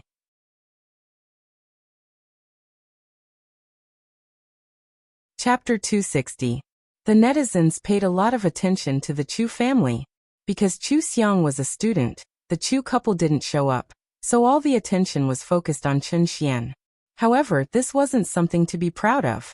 Chen Xian was furious. On the one hand, she couldn't believe that Chu Xian's father would find a mistress. On the other hand, she felt that their affair had nothing to do with her. She had been filming in the entertainment industry, but now she was being blamed and her career was completely ruined. Chen Xian was furious, but there was nothing she could do. She could only ask the Chu family for help. She didn't do anything else. She just pretended to be weak and played the emotional card. She asked Chu Xian's mother to help her get some resources in the entertainment industry, or let her be the spokesperson of the Chu family's products. This wasn't a big deal to the Chu family. Chu Xian's mother also didn't care. After all, she was a child raised by the Chu family. She struggled to make a living in the entertainment industry. How could they not help her? However, she had been living in seclusion these years. She didn't know anyone except for a few rich wives. Now, because of her reputation, those rich wives were avoiding her. She could only ask Chu Xian's father. Chu Xian's father sneered. "Haven't you had enough of the trouble before? I took care of Chen Xian more and ignored Chu Xiang. People suspected that there was something going on between me and Chen Xian. Now that Chen Xian has left the Chu family, if I continue to protect her in the entertainment industry, won't more people think so? Do you want to see a scandal between Chen Xian and me?" In the entertainment industry, there was no bottom line to scandals. Chu Xian's father raised Chen Xian, and they had been together like father and daughter for the past 17 years. However, they weren't related by blood. Especially now that they weren't legally adoptive father and daughter, they were just a normal man and woman. As long as a man and a woman got together, there would always be scandals in the entertainment industry. Even if Chen Xian was shameless, Chu Xian's father still cared about his face. If this kind of scandal spread, it would be no different from incest. Chu Xian's mother's expression changed when she heard this. She was very sensitive about this kind of thing now. She directly transferred 1 million yuan to Chen Xian, and didn't care about anything else. Chen Xian was furious when she received the 1 million yuan. She was the most familiar with the entertainment industry. She had a lot of opportunities and knew that as long as she got them, she could become an A-lister.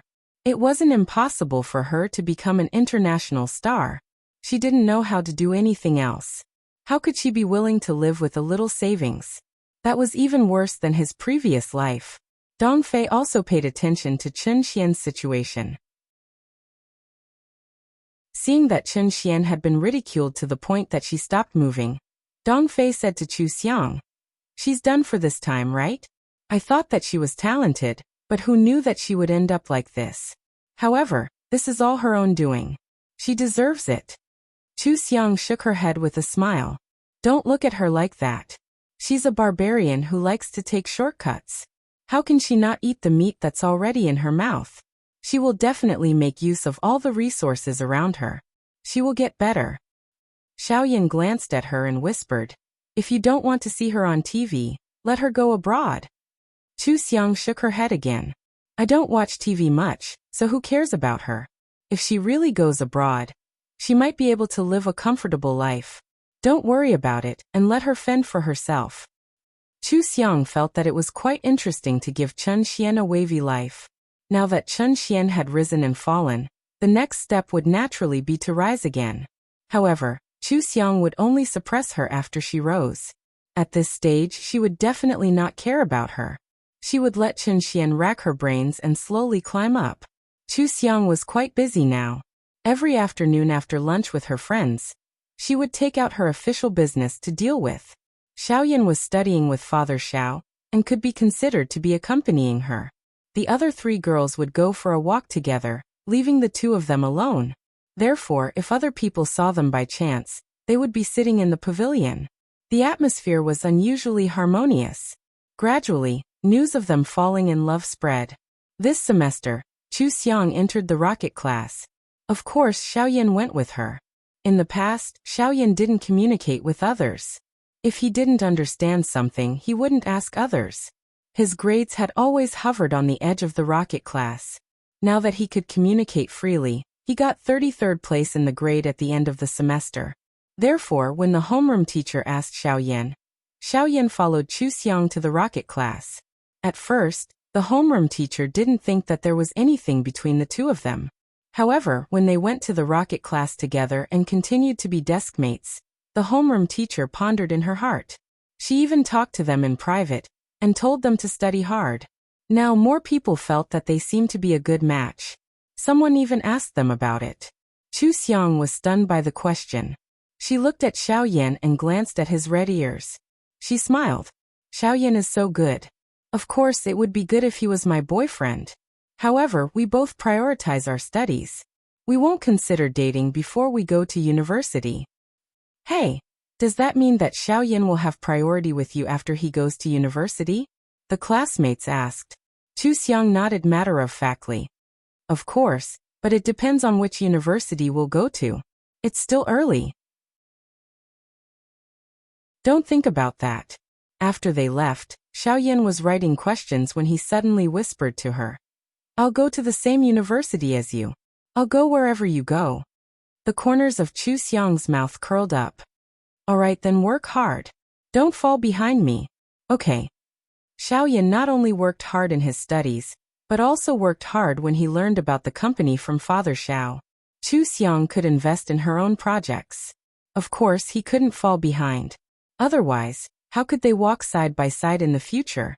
Although Xiaoyan's daily life was much more tiring than before, Father Xiao and Mother Xiao were very gratified.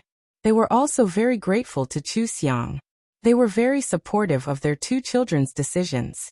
Every day, they cared about their well-being and became the warmest harbor and the most reliable backing for them, letting them do whatever they wanted. By the end of the second year of high school, Chu Xiang had already used the money she earned to buy a house in the high-end district of Beijing. At this time, she heard that Chen Xian had hooked up with a young master. She relied on this to get resources in a popular variety show and a big female lead role in a TV drama. That young master was a man who had pursued Chen Xian before. His family was in the electronics industry, which was a little worse than the Chu family. At that time, Chen Xian was still the legitimate daughter of the Chu family. She didn't like him at all. Now, when Chen Xian saw him at a drinking party, she took the initiative to connect with him. She broke the final bottom line and became his lover. Chu Xiang didn't care about her. During the summer vacation, she bought a cosmetics company. After reorganization, she began to develop new skincare products, focusing on scar removal ointment. She spent the whole summer vacation in the company's research room, discussing and researching with the researchers. Xiao Yan failed to take her out to play, so he simply went to Father Xiao for an internship and learn more from him. It was not possible to launch a distinctive and competitive new skincare product in a day. So for the time being, Chu Xiang's company just repackaged the old products and put them on the shelves. Although they were old products, Chu Xiang changed the exquisite crystal bottle packaging, changed the advertising slogan, and invited a top idol to endorse them. The sales were several times higher than before.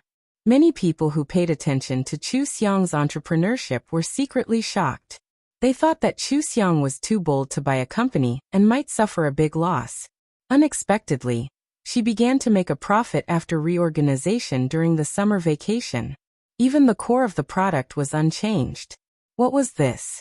Ming Chu Xiang was able to turn something rotten into something magical.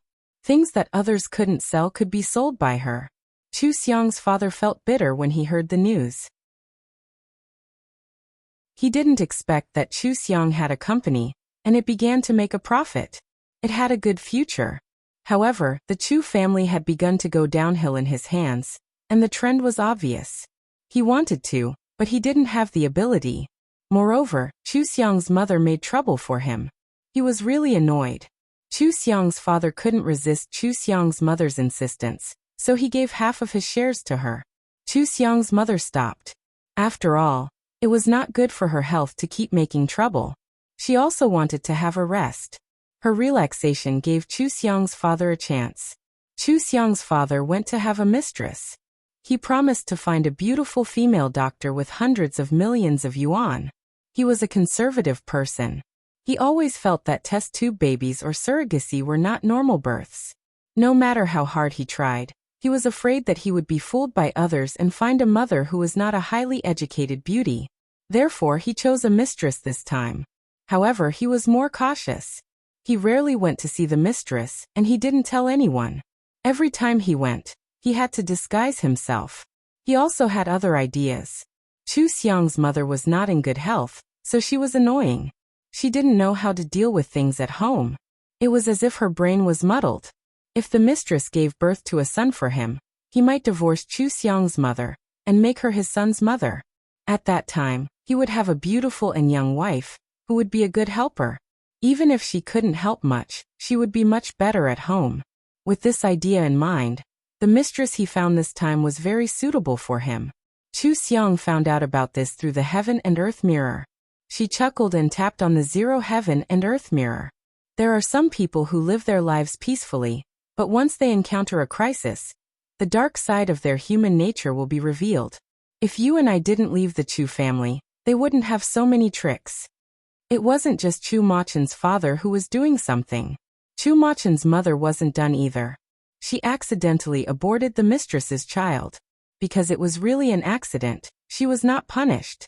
She just took money to get rid of the disaster. However, she was alarmed. She hired several private detectives to find her biological daughter. After she felt that she couldn't find her daughter, she began to secretly arrange for her daughter. Wasn't the DNA test wrong before? Who couldn't make a mistake again if they wanted to? However, this time they found their daughter. Chu Xiang's father and mother were the same. Neither of them was a good person. Chu Xiang treated it as if she was watching a show. She didn't send them any letters. They slept in the same bed but dreamed different dreams. They thought that they hid it well, and no one knew the secret. When Chu Xiang's senior year of high school ended, she broke the school's counterattack record by getting first place in the grade. She became the most successful student in the school. She became a legend among the students. The Chu family finally found their biological daughter. The girl looked 70% like Chu Xiang's mother. Anyone who saw them would think that they were biological mother and daughter. However, at the same time, Chu Xiang's father had another mistress. The Chu family didn't have any joy of finding their daughter. Instead, they became the biggest joke in the circle.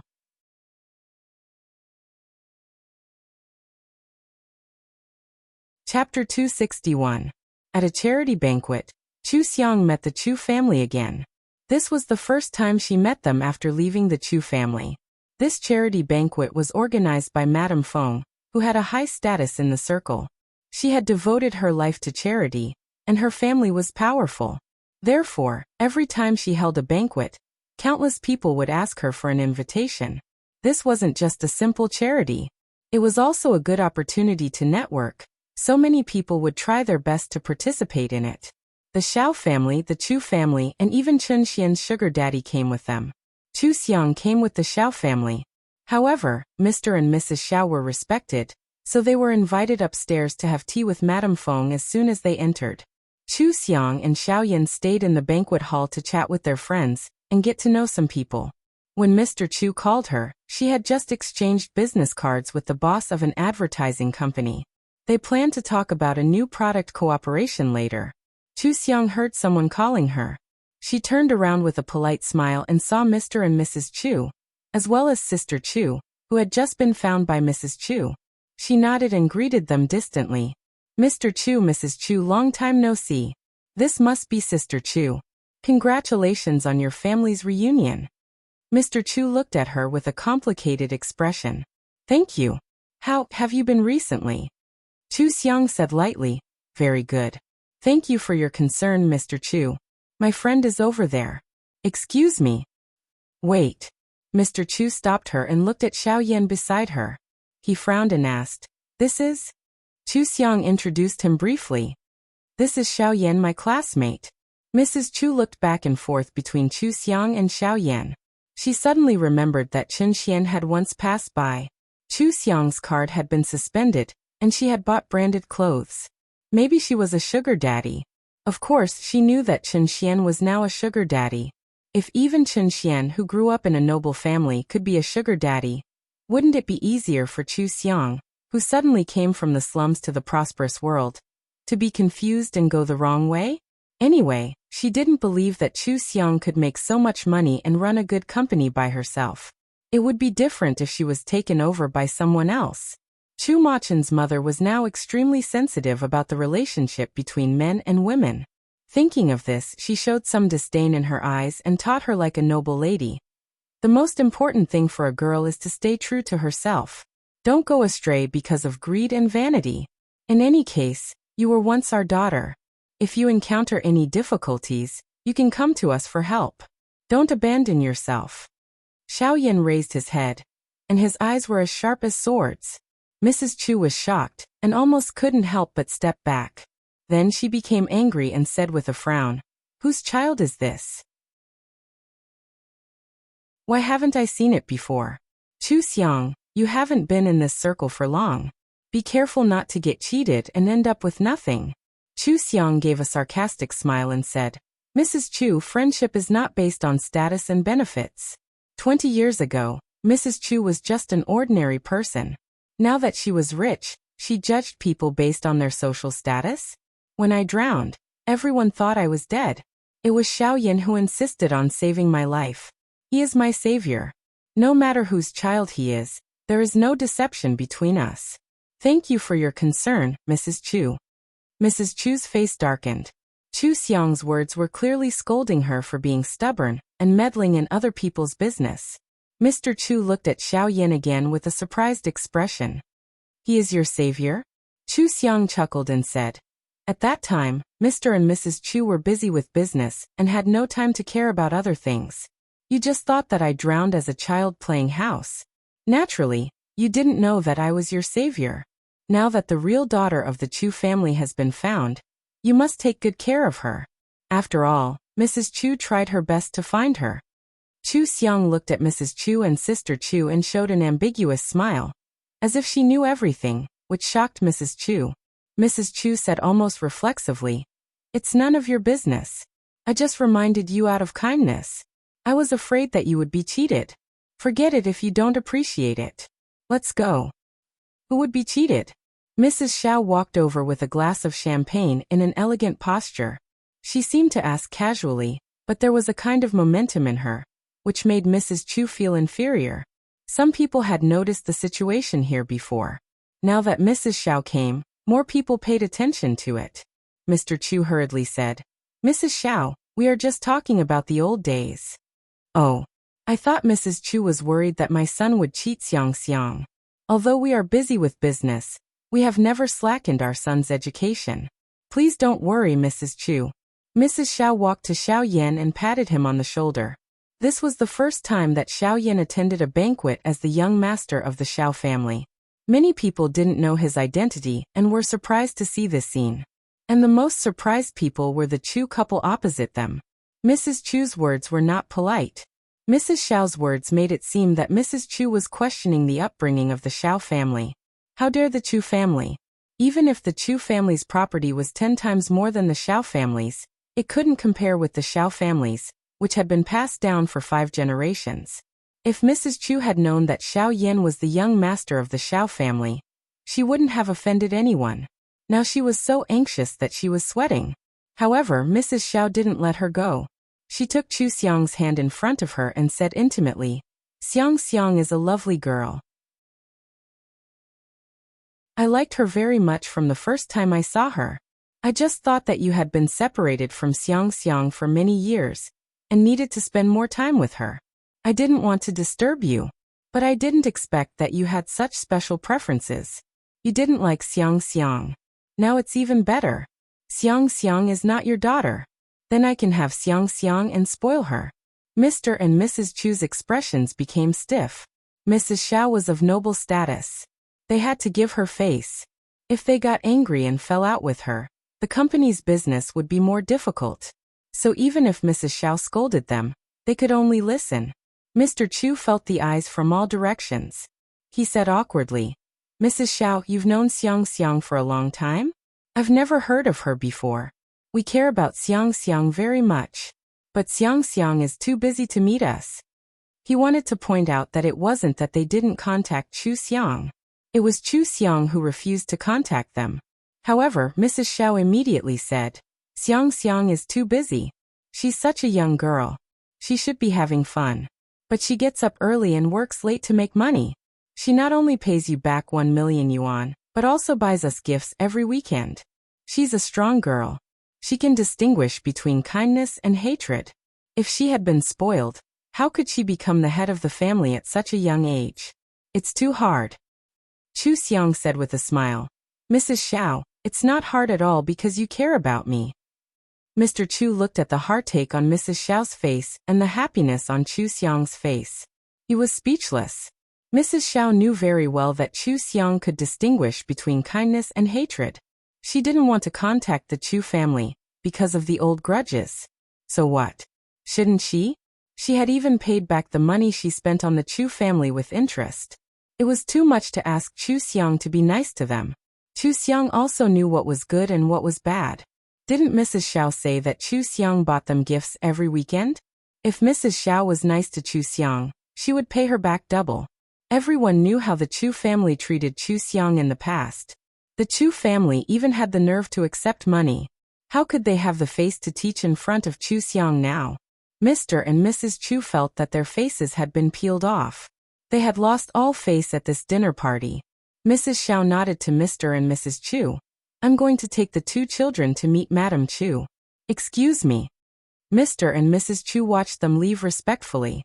They saw Chu Xiang holding Mrs. Xiao's arm and smiling at her naturally. They were as close as mother and daughter.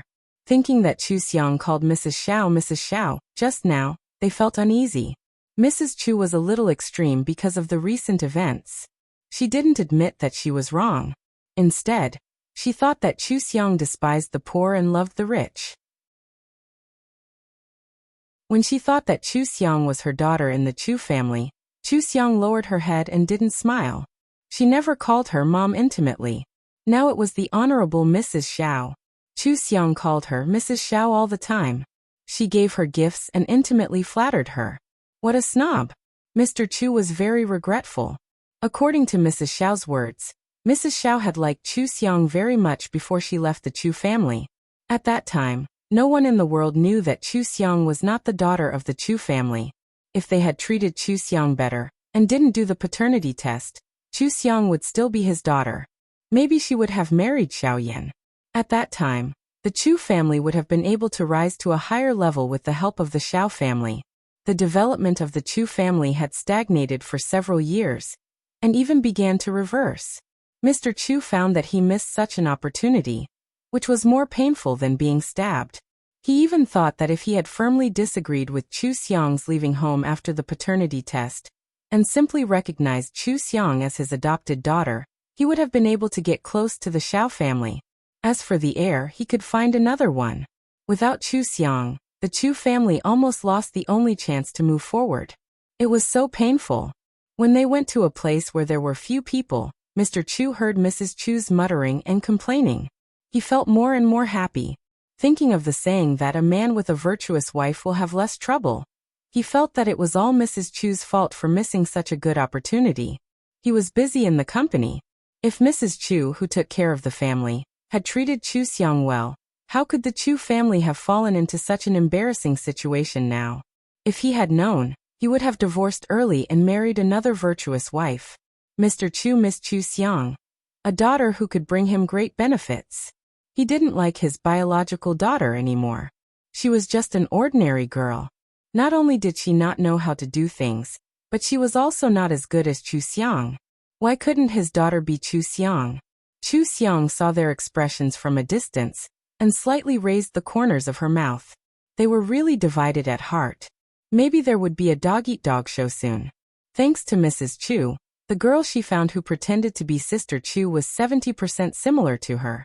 The two of them looked like mother and daughter just by standing there. They looked even more alike than Chu Xiang. Therefore, no one on the scene doubted that Chu Xiang and the Chu family's identification was wrong. Look, didn't the Chu family find their biological daughter? Although the process was full of twists and turns, they still found her. Living in such a circle, blood relations were too important. If she was still the daughter of the Chu family would always have an excuse to climb up the Xiao family and get some benefits. If they couldn't get any benefits, they would be angry and resentful. But now, the Chu family could only look up to the Xiao family and watch her get close to the Xiao family. They didn't dare to climb up the Xiao family. They were even afraid that the Xiao family would take revenge on them for Chu Xiang. The Chu family got rid of the identity of the daughter of the Chu family, and got rid of all the troubles. And all the glory she was about to have. The Chu family couldn't have a trace of it. Mrs. Xiao took Chu Xiang and Xiao Yan to Mr. Xiao's side, and then chatted with Madame Feng for a long time. Madame Feng was so kind that it was obvious that she liked Chu Xiang and Xiao Yan very much. She even gave them a greeting gift. She valued them very much. Xiao Yan was the only heir of the Xiao family. Even if he didn't show up before, he should be valued like this. But Chu Xiang was an orphan. It was absolutely because of the Xiao family that she could be valued like this. Seeing that Mrs. Xiao had been holding Chu Xiang's hand intimately, people naturally attached more importance to Chu Xiang in their hearts. They didn't dare to look at this orphan who broke into the circle of fame and fortune. They didn't know the inside story and asked others. The muddle-headed things of the Chu family and Chu Xiang's excellence were gradually popularized in the banquet. Mr. and Mrs. Chu were looked at intentionally or unintentionally by many people, as if they were being publicly executed. They regretted coming to the banquet. It was the most embarrassing thing in their lives.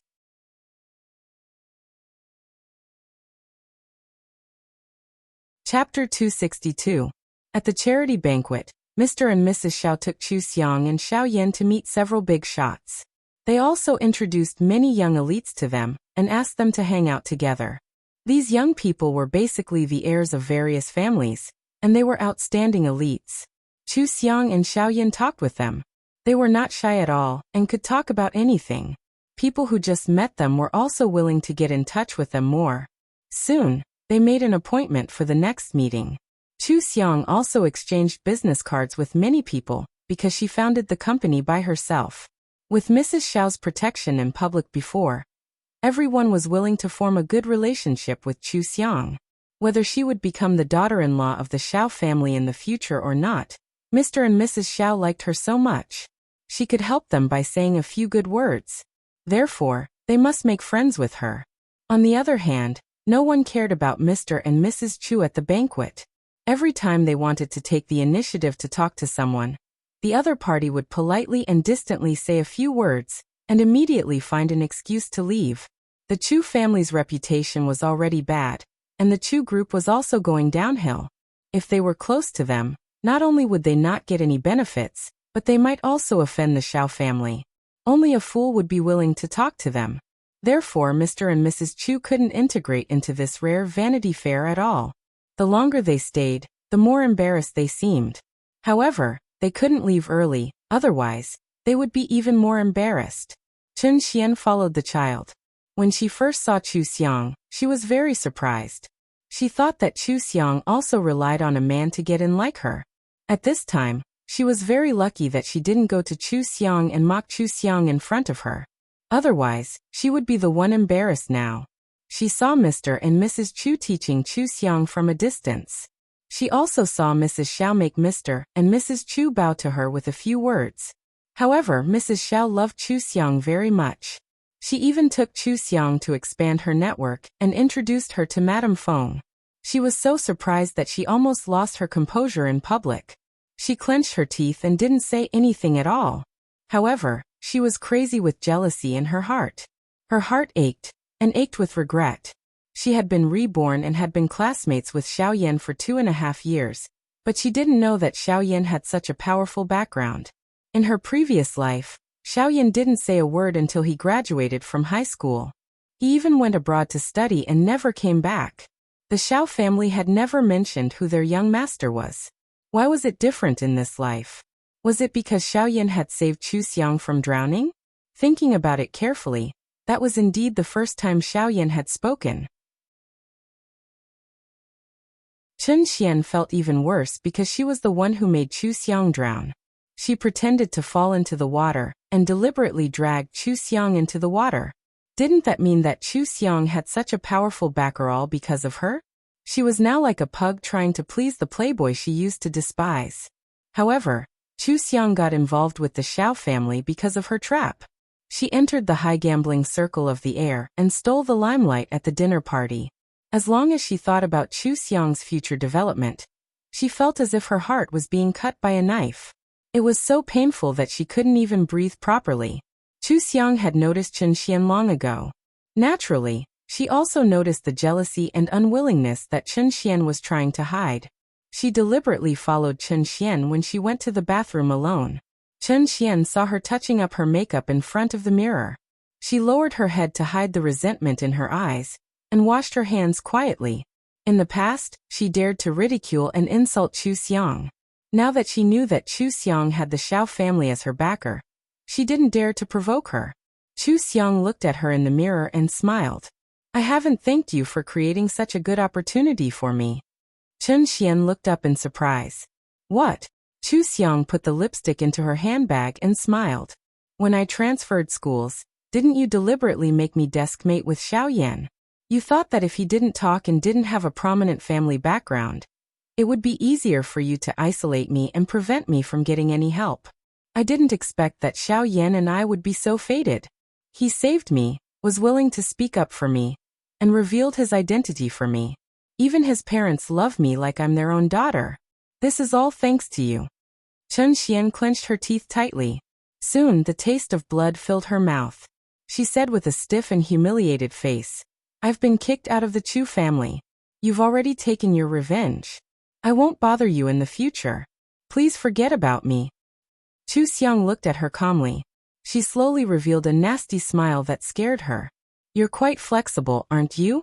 Unfortunately, that kind Chu Xiang was killed by you when she was drowning. The one who survived was the vicious female supporting lead that you've always wanted. Why? Haven't you always been trying to label me as vicious? Now I haven't let you experience what it means to be vicious. How can you just stop playing? Chen Xian's face showed hatred. You made me unable to go back to the Chu family, unable to go to school, and surrounded me with scandals in the entertainment circle. I had no choice but to become a playboy. Isn't that enough? What else do you want? What do I want? Take a guess. Chu Xiang fiddled with her hair and regained her elegant smile. She walked around her and walked out. When Chen Xian heard the word guess, she reflexively tensed up. She instantly recalled those days when she was on tenterhooks.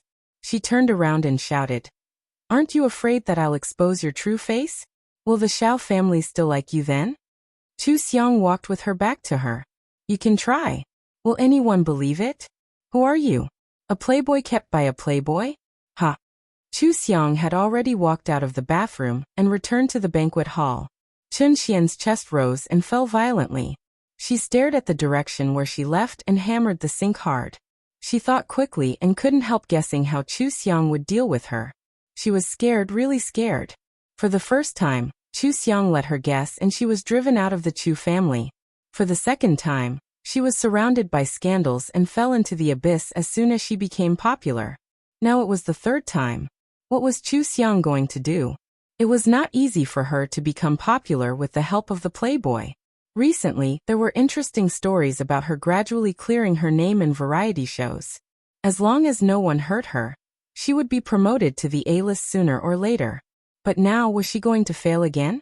No matter how good she was in the entertainment circle, it was not as good as being a rich girl. This was something she knew in her last life. So she had always wanted to be the only daughter of the Chu family after her rebirth. However, she had been careful and calculated step by step. But now she was doing worse than in her last life.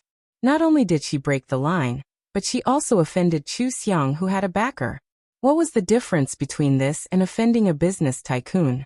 Could she still be in the entertainment circle? For the whole night, Chen Xian stared at Chu Xiang. Because of her uneasiness, her plan to take this opportunity to get close to a tycoon was ruined. In fact, even if she tried hard to find a sugar daddy, she couldn't find one.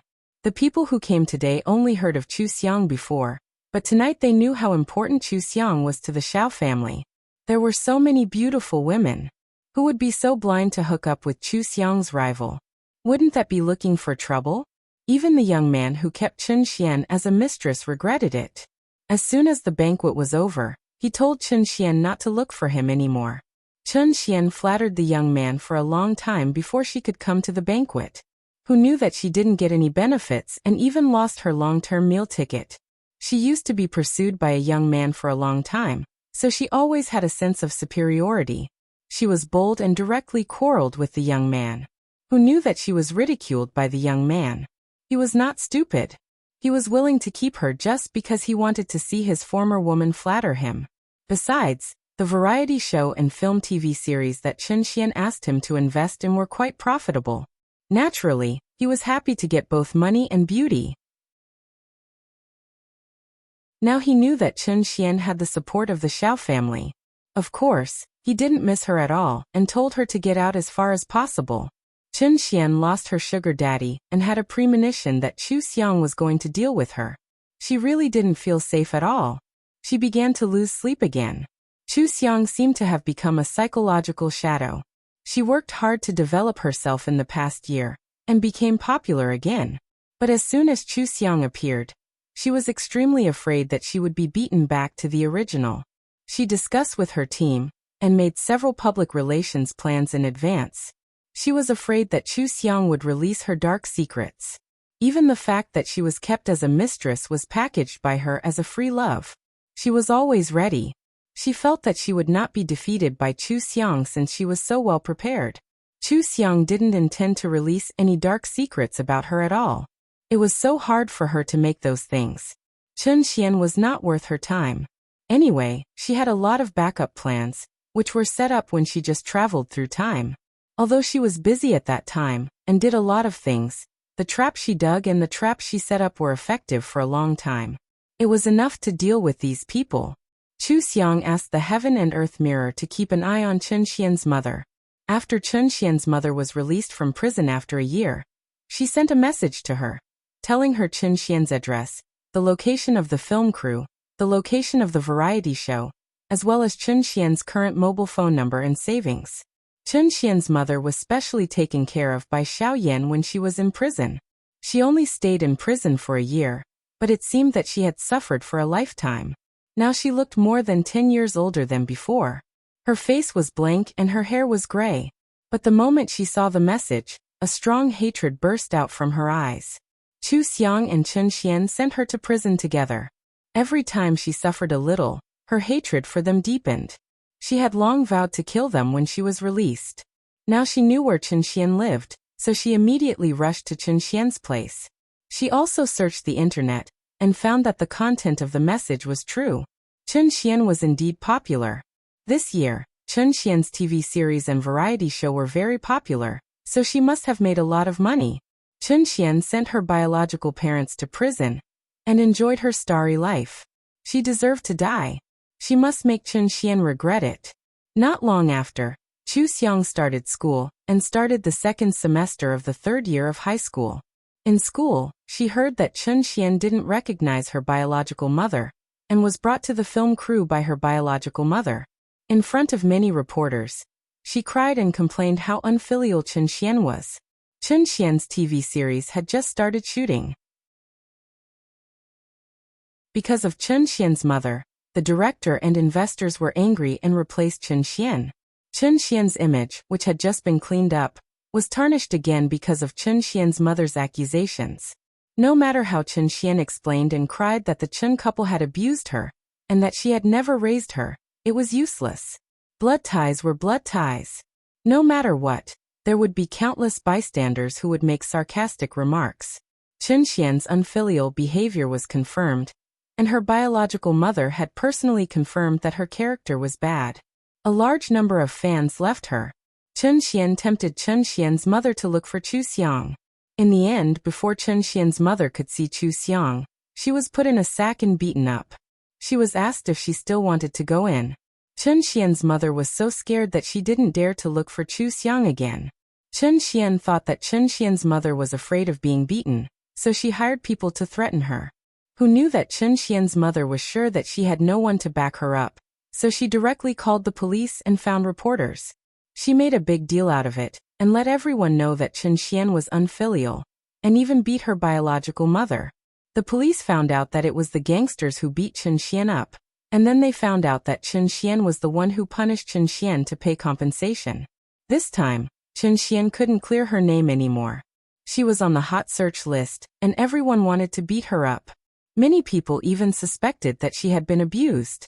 She dared to hire people to beat her biological mother. Did she look like someone who would be abused to pay for her parents' debts?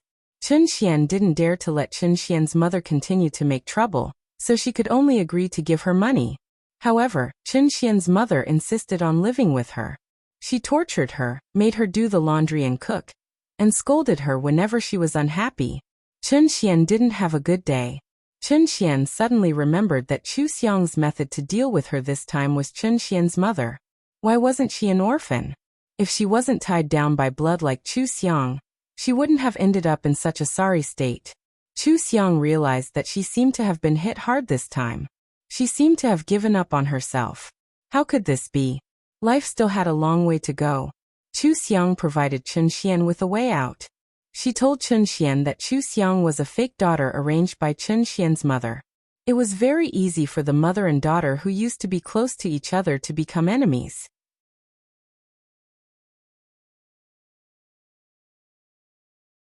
Chapter 263. When Chu Xiang put the scar removal ointment developed by the company on the shelves, Chen Xian threatened Chu Xiang's mother with the fake daughter incident. She asked Chu Xiang's mother to settle with Chen Xian's mother, and pay a lot of money for her to join the cast. Chen Xian played the female lead of the movie, and became the spokesperson for the Chu family's electronic products. She hyped up the mother-daughter relationship and made it sound like the Chun family was greedy and unreasonable, while Chun Xian and the Chu family's bad reputation was a misunderstanding. Chu Xiang was now backed by the Xiao family. No matter how much Chu Xiang's mother hated her, she knew that she couldn't mess with her. So, when she helped Chun Xian with the marketing, she deliberately avoided Chu Xiang. She wouldn't mention it if she could, but if she did, she insisted that it was a misunderstanding. This made some people believe Chun Xian, and they didn't resist her anymore. Chu Xiang's scar removal ointment was very aggressive. It seemed that it could remove any scar, and was more effective than medicine. The spokesperson she hired was Chun Xian's competitor, Pep. After Chun Xian broke the bottom line, she became vicious. When she competed with Pep for the female lead role, she cut Pep's face and left a scar. The person Pep hated most in her life was Chun Xian. She had already contacted a plastic surgeon to repair the scar, but even the plastic surgeon couldn't guarantee that she would recover to her original state. But Chu Xiang could guarantee it. Chu Xiang went to invite her in person and showed her the faint scar on her arm and the shocking scar photo in the medical report of the second year of high school. The contrast was very obvious. Pep was surprised and agreed with 30% of the bet. It was the first time Pep took on a job after the scar. She openly showed everyone her scar in the form of an advertisement, which immediately set off an uproar. People in the industry couldn't understand Chu Xiang's operation. They sighed that she was still too young and aggressive. It was common for product advertisements to be exaggerated, but who would talk big like Chu Xiang? What if the buyer didn't get rid of the scar after buying the product? Wouldn't they come back to make trouble? Some people thought that Chu Xiang was definitely going to do plastic surgery for Pep. Even fans and netizens who paid attention to the entertainment industry thought that Pep must do plastic surgery. They just wanted to use Chu Xiang's scar removal ointment to return to the public and make more money. Therefore, although Peppy's fans were looking forward to the results of her usage, most of the others felt that she was cheating her fans. However, after Pep used the scar removal cream for half a month, the scar on her face became very light. If she covered it up properly with makeup, no one would be able to tell that she had a scar on her face. Pep was so excited that she posted photos of her scars on Weibo. Everyone could see that her scars had faded little by little. She had not undergone any plastic surgery at all. Chu Xiang's scar removal ointment immediately became popular. Its sales rose steadily, driving the sales of the company's other skincare products and cosmetics to increase substantially. After a period of pleasantly surprised feedback from many buyers, Pep's face had already returned to normal, and she fell in love with live streaming without makeup. Chu Xiang's scar removal ointment became the hottest item of the year, and everyone had a can of it. The huge profits brought by this made Chu Xiang a new rich in the capital. She did not rely on the Xiao family's reputation. Instead, she truly relied on herself to gain the recognition of the big shots in the business world. At the same time, Chu Xiang's high school career was over. After the intense college entrance examination, she was admitted to the chemistry department of Qing University with a good score as the top scorer in science in the capital. She and the black-red Chun Xian were sisters. She had been abused by the Chun family and had been the eldest sister of the Chu family. She was outstanding enough to seize every opportunity around her. In high school, she invested in the stock market, founded a company, and launched a scar removal ointment that became popular all over the country. She did not neglect her studies and slowly turned from the last place in school to the top scorer in the city. Chu Xiang, who was so legendary, was widely reported as soon as her college entrance examination results came out. She also accepted an interview, and the netizens were shocked to find that she was so good-looking that she did not lose to the current hot flowers at all. This unique top student, the youngest female president, was only 19 years old. Chu Xiang dominated 3 hot searches in a row. Her cosmetics company also officially entered everyone's sight, so that her company's products and scar removal ointment were remembered by girls. At the same time, her past was dug up. Her grievances with the Chun family and the Chu family, as well as her grievances with Chun Xian, were once again listed in detail. The Chu family and Chun Xian developed in a low-key way for fear of making mistakes. They never expected that once Chu Xiang became famous, they would be dragged out to be punished. Even if it was all expired black material, they were still scolded badly when they were dug up again. Especially during this period of time, Chen Xian and Chu Xiang's mother pretended to be mother and daughter, which further confirmed that the Chu family only loved Chen Xian and mistreated Chu Xiang. At that time, the Chu family thought that Chu Xiang was their biological daughter. It was really a wonder that they were so cold-blooded to their biological daughter.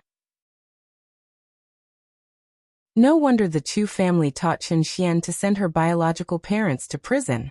It turned out that the family of three was equally cold-blooded.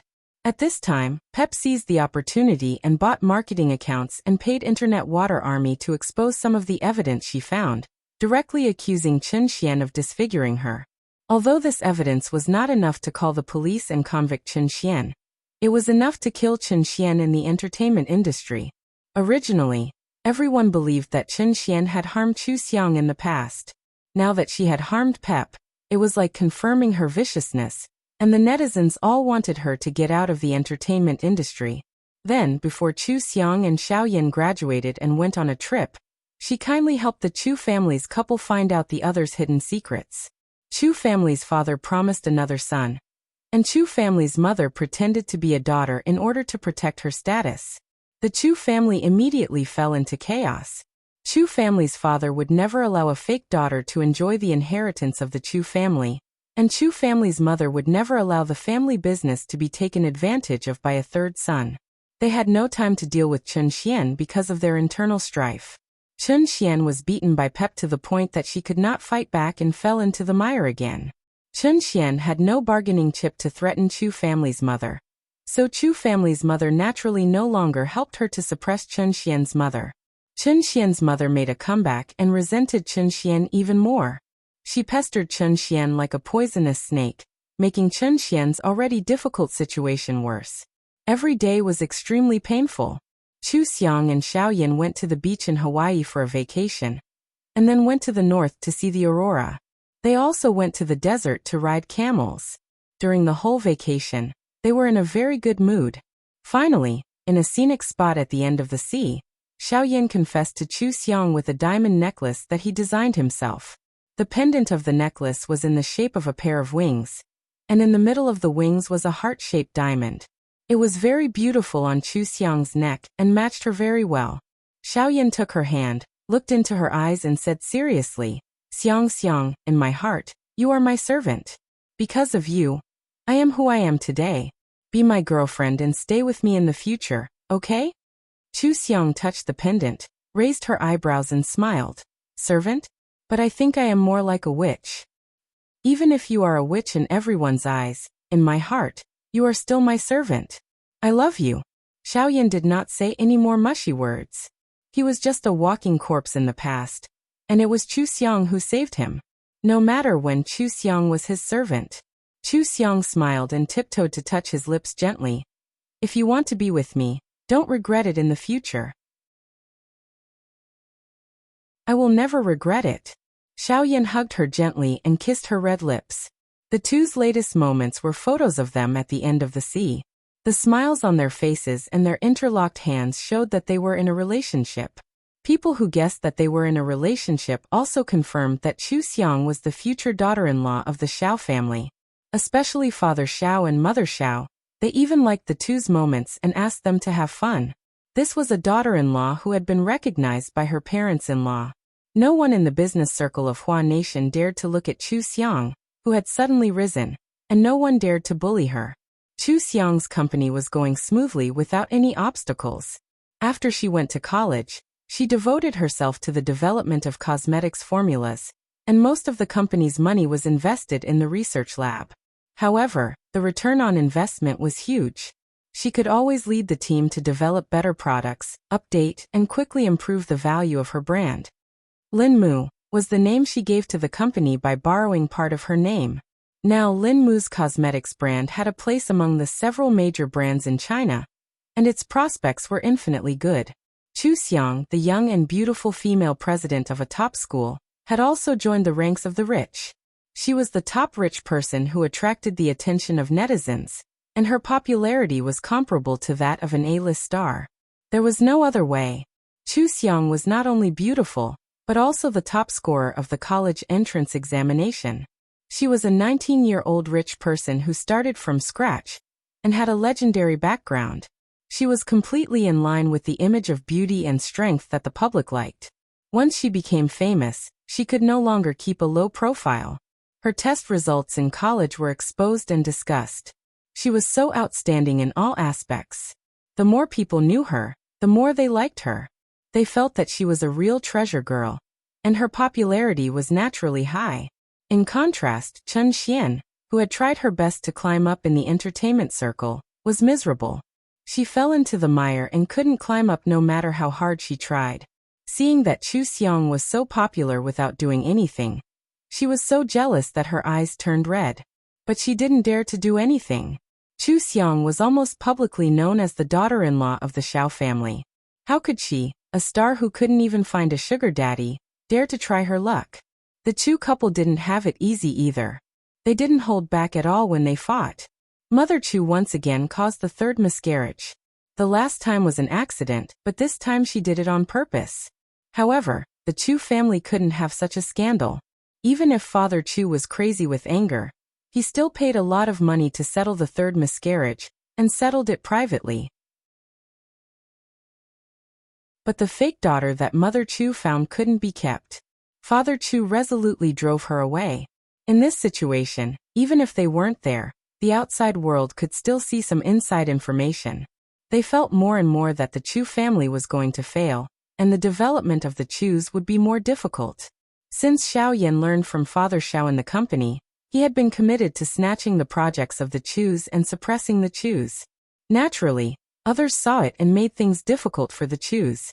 Xiao Yan entered the finance department of Qing University after Chu Xiang in the college entrance examination. Usually, cleaning up the Chus became a daily practice, which made Father Chu miserable. Father Chu didn't think that he was wrong. The more difficult it was, the more he felt that Mother Chu was brainless. Not only did she mistreat Chu Xiang, but she also taught Chu Xiang at the banquet and offended the Xiao family. The most serious thing was that she made his two sons lose one after another, and made a fake daughter to ruin the family's reputation. The more he thought about it, the more he felt that Mother Chu was a troublemaker.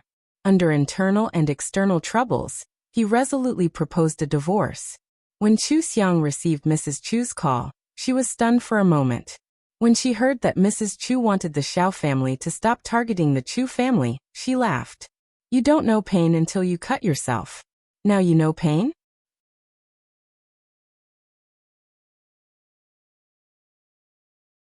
Chapter 264. Mrs. Chu had seen Chu Xiang's true face in the study, so she didn't think that Chu Xiang was sad in the Chu family. Instead, she thought that Chu Xiang was so good at acting that she had deceived everyone. Maybe even the Xiao family had been deceived. Of course, she was unwilling to bow down and apologize to Chu Xiang. However, the situation was better than her. She had been a rich wife for so many years. How could she be willing to divorce at this age? So she wanted to flatter Chu Xiang humbly and beg Chu Xiang to intercede with the Xiao family. Wasn't the Xiao family tormenting the Chu family just to stand up for Chu Xiang? As long as Chu Xiang forgave them, the Xiao family would naturally stop. Unexpectedly, not only did Chu Xiang not give her any face, she even mocked Mrs. Chu. Half of your life has already passed. What do you think you have left? You don't have a healthy body.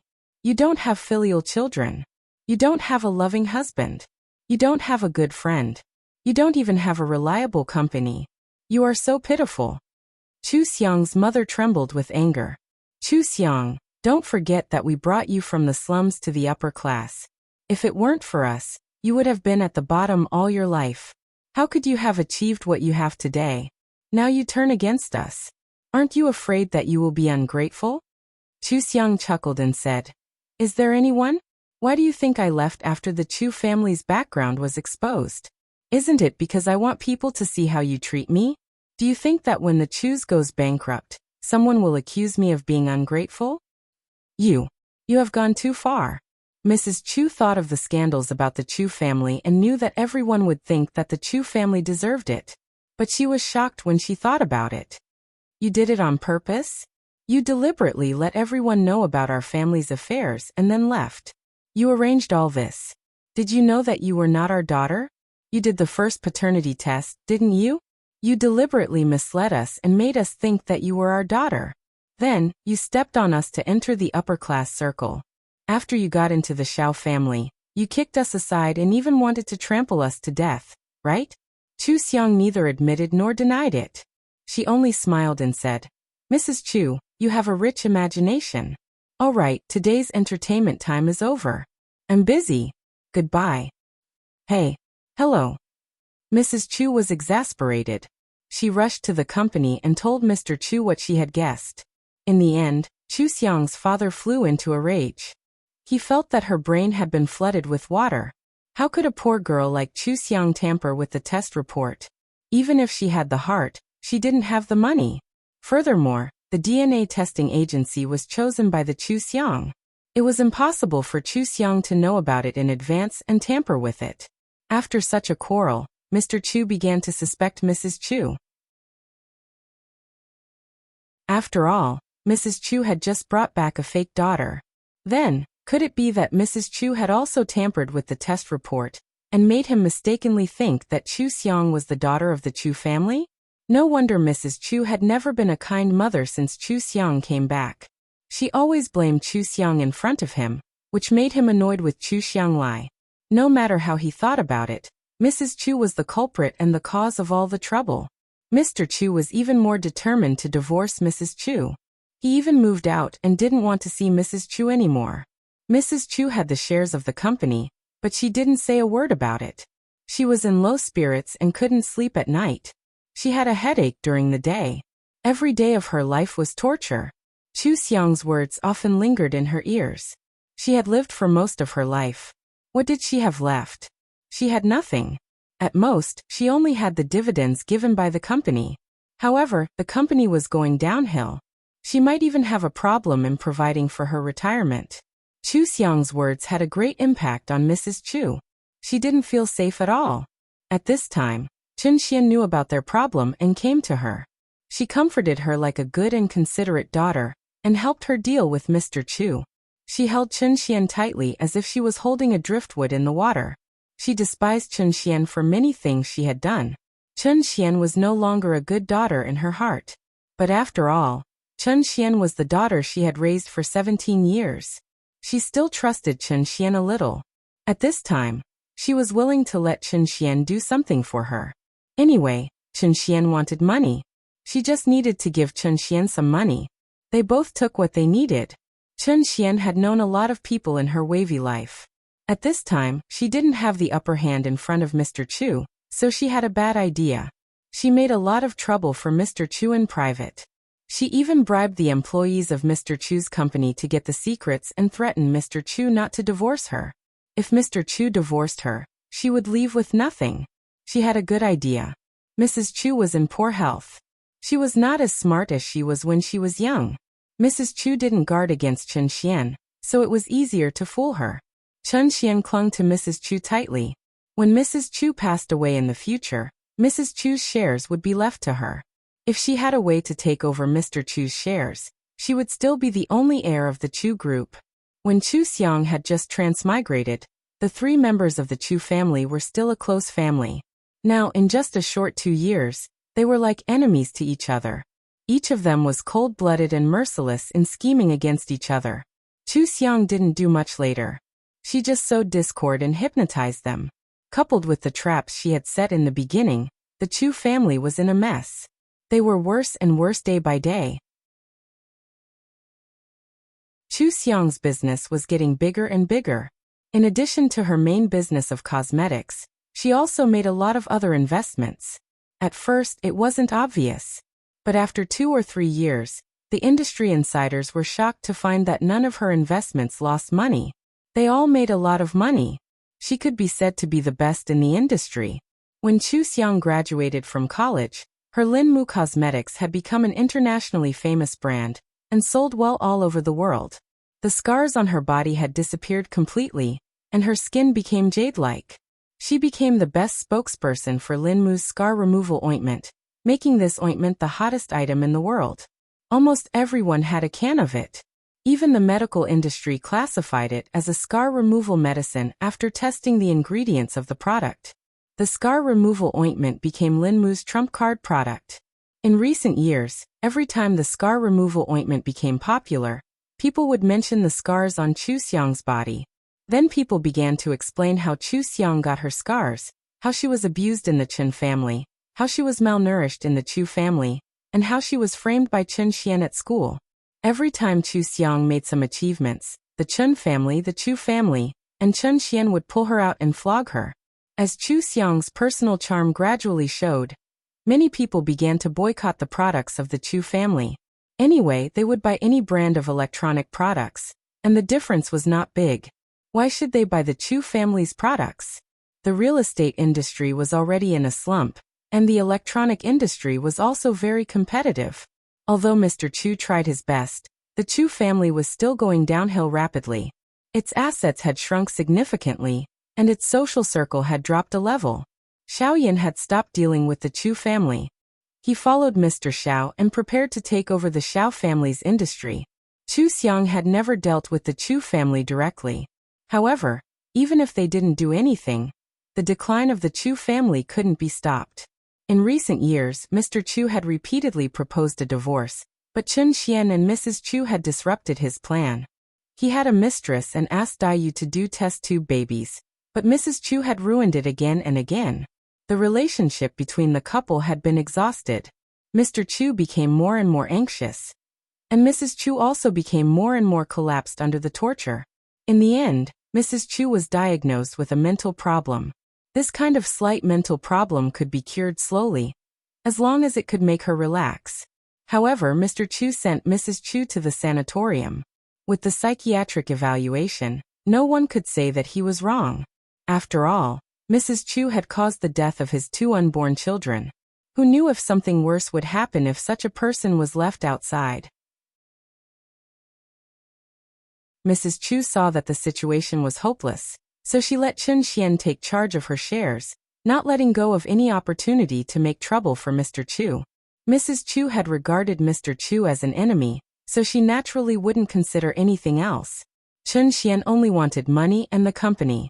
She didn't know business, so she naturally didn't worry about the future of the Chu family. When Mr. Chu was racking his brains to revitalize the Chu family, Chen Xian got the company's secrets and threatened Mr. Chu to let her join the board of directors. She planted her own people in the company and wanted to take over the company. She made the company a mess and everyone was in a panic. Going the wrong way would always lead to problems. Just like Chu Xiang, Chen Xian was too used to taking shortcuts. Chen Xian could use the company's secrets to threaten Mr. Chu to achieve her goal. Naturally, she wouldn't work in the company obediently. In this way, she accidentally leaked the company's secrets, which led to the failure of the Chu family's biggest project. The Chu family's cash flow was cut off. The bank urged them to repay the loan, the partners urged them to pay the contract, and the employees of the company were still waiting for their salaries. Even the water, electricity and air conditioning of each group building were a huge expense. However, the Chu family's cash flow was cut off. Other companies that competed with the Chu family stepped forward to step on them. The Chu family went bankrupt just like that. Before the Chu family went bankrupt, Mr. Chu stopped Chu Xiang on her way home from work and begged Chu Xiang for help. He had always been thoughtful. He specially asked someone to secretly inform the reporters, wanting to use moral coercion. After all, he had raised Chu Xiang for 3 months. It was also because of him that Chu Xiang could come into contact with the upper class. He thought of everything. If it were someone else, he might have succeeded. However, Chu Xiang showed an apologetic expression after hearing his intention. I really can't help with such a thing. Why can't you help? Your company has been listed, and it is an internationally famous brand. Didn't you make a lot of money every year? Besides, you are known as the gold expert. All the projects you have invested in have made a lot of money. Now I just want you to help me get through this difficult time. When I turn over the money, I will immediately return the favor. Don't you care about our old friendship at all?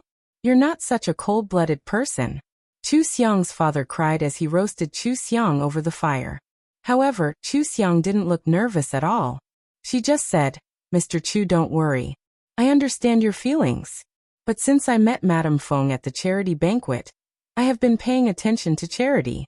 Although I have made a lot of money these years, except for the projects of the investment company, the rest of the money has been used for charity. It is the Ambassador Fund set up a few years ago. Have you heard of it?" Mr. Chu was stunned.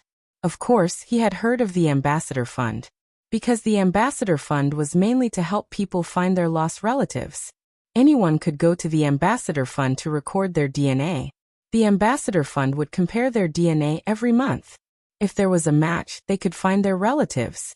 And there were people from the Ambassador Fund in every city, and even in the mountains.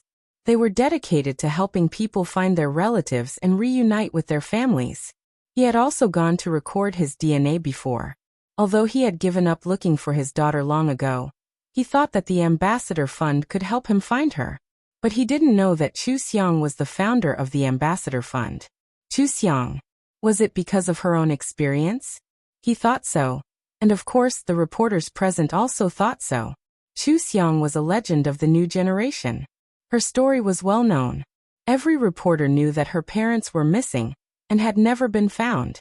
The Ambassador Fund had helped hundreds of people find their relatives in the past few years. It also helped the police to destroy the lairs of several human traffickers. But they never knew that Chu Xiang was the founder of the Ambassador Fund. This news was much more important than whether she helped the Chu family or not.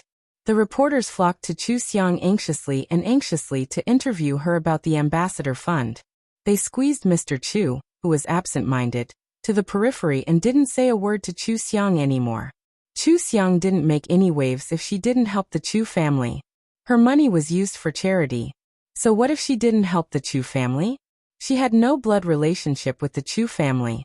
In the past, the Chu family treated her so badly. It was kind of her not to trample the Chu family to death.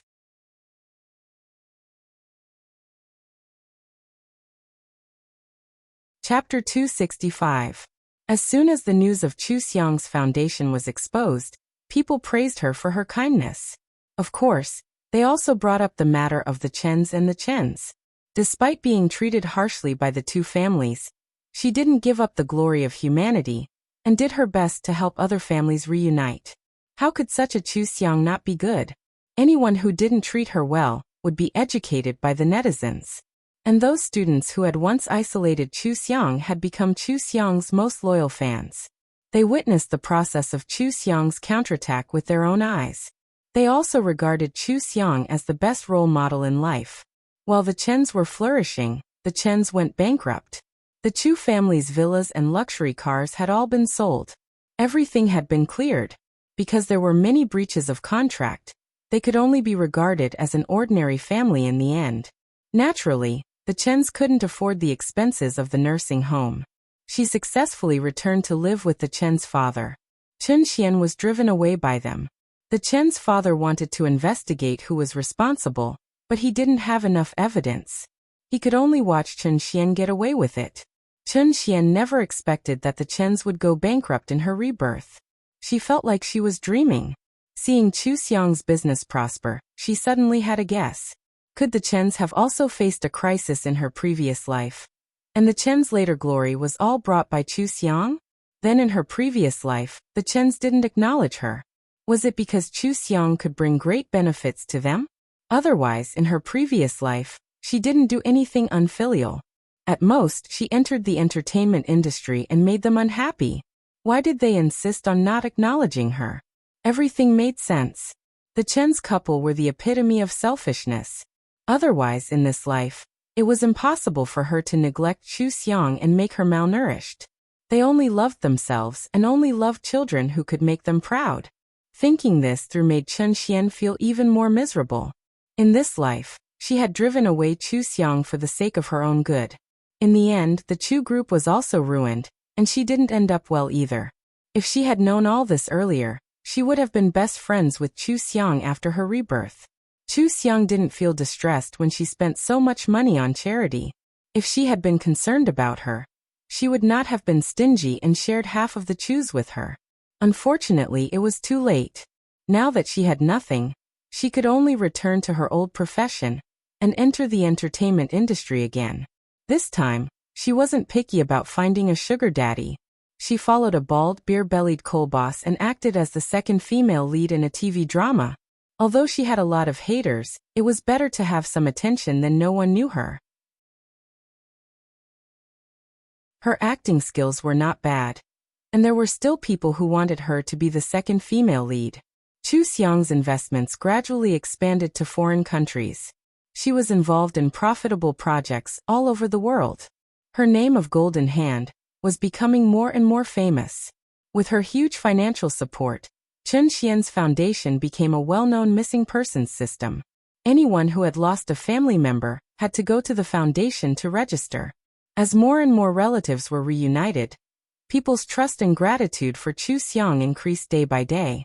Chen Xian often saw her on TV, and the Chu couple often saw her in some financial reports. Their feelings were very complicated.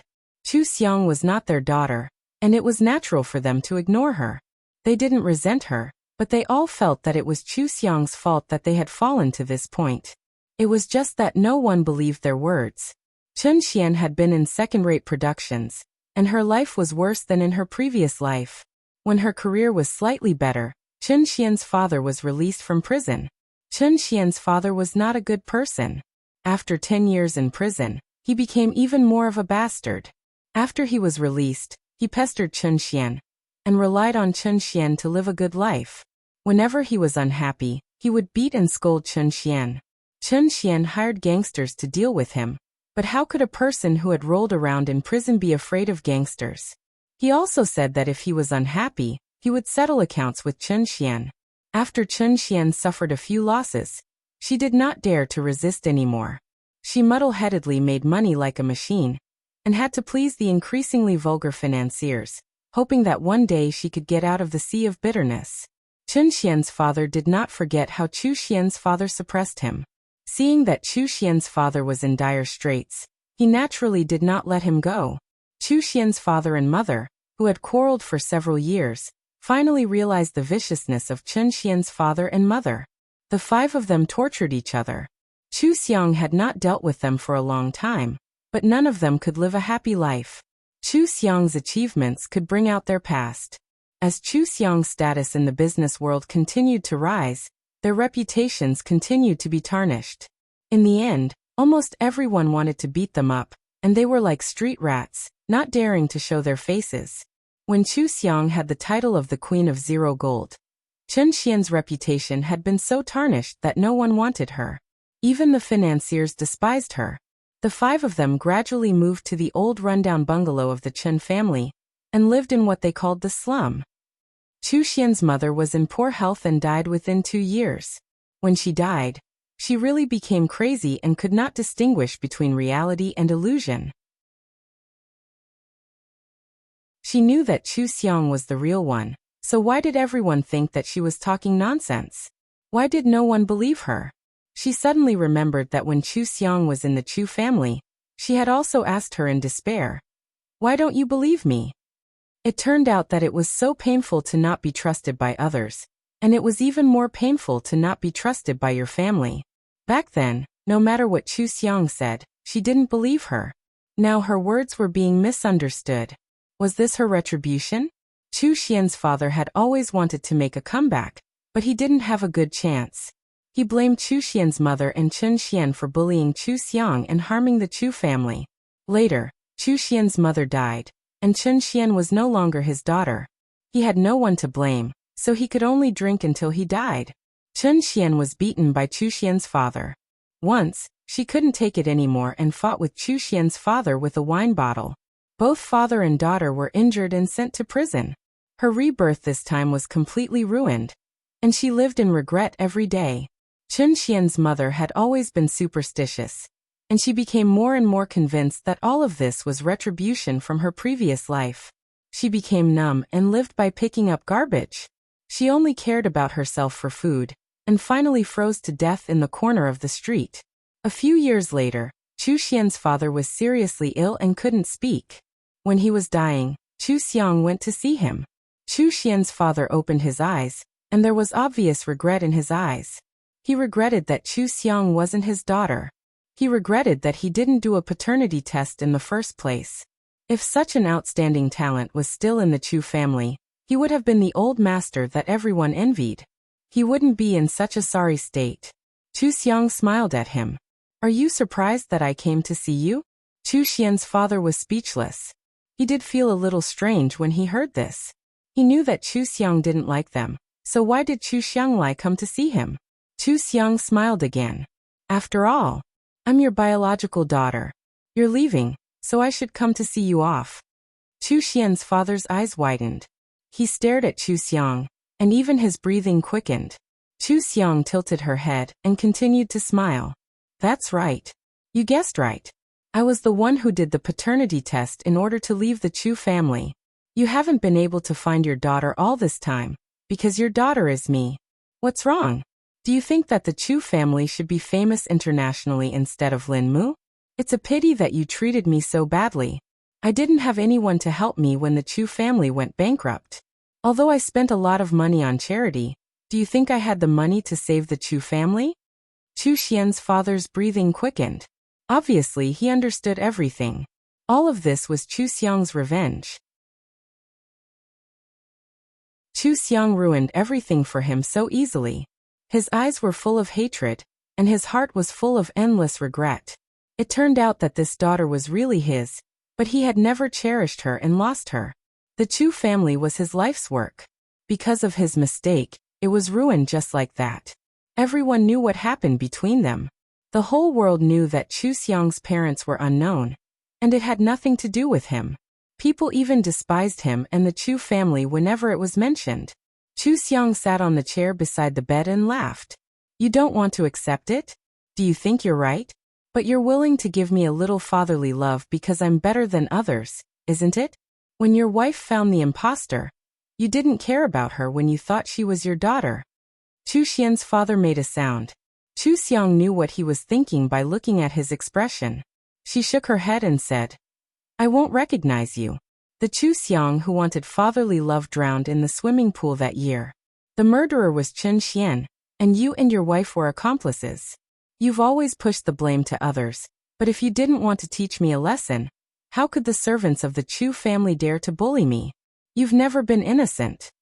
Chu Xiang looked at him for a while and got up with a smile. I'll have greater achievements in the future, but all my glory has nothing to do with you. The whole world knows that. I'm not your daughter. Chu Xiang turned and left. Chu Xian's father stared at her back and felt his heart shatter inch by inch. It was so painful that he wanted to shout, but he didn't even have the strength to say a word. He died with his eyes open. Chu Xiang called Jing at the door and left with the heaven and earth mirror that helped her keep watch. She still had to go to the foundation to see the newly found child. She had only come here to help the original owner vent her anger. The original owner died under the harsh treatment of her biological parents. Even if Chen Xian was the one who framed the original owner, the Chu family's husband and wife were not innocent. Chu Xiang didn't always deal with them. Apart from making them entangled in the beginning, she only tried to drive a wedge between them twice. She had always suppressed Chen Xian.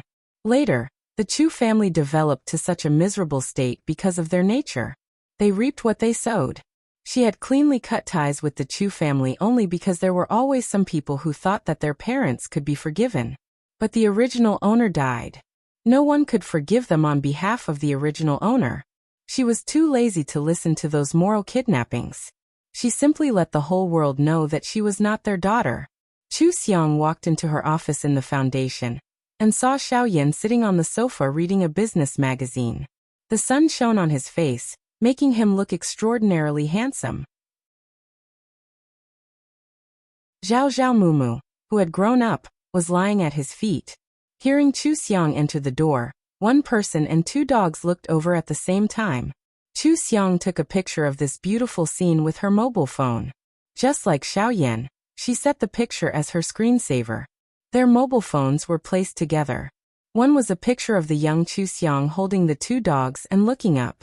The other was a picture of the mature Xiaoyan with the two big dogs. This was their memory from the beginning to the present. It was beautiful and sweet. Chu Xiang had always been dedicated to helping people find their loved ones in this world. She had helped countless broken families and had become the angel in everyone's heart. Her life had always been a legend. She lived a life that no one could look up to. Her circle of friends, who had speculated that she would be dazzled by the prosperity, always felt that she was like a person in a dream. She was so powerful that it was unreal. They only had a premonition that Chu Xiang would set off a gust of wind in the circle. Who knew that she would set off an unprecedented violent tornado? The dreams that they had joked about back then, those unrealistic dreams, had actually been realized by Chu Xiang. With such an evildoer like Chu Xiang there, they felt sorry for themselves if they didn't work hard. In the end, they really fought for the collapse of several business companies. But compared with Chu Xiang's business empire, they were still inferior. No one could replace Chu Xiang's legend. In the legend that had been passed down, the incomparably powerful Chu Xiang had always been the kindest angel.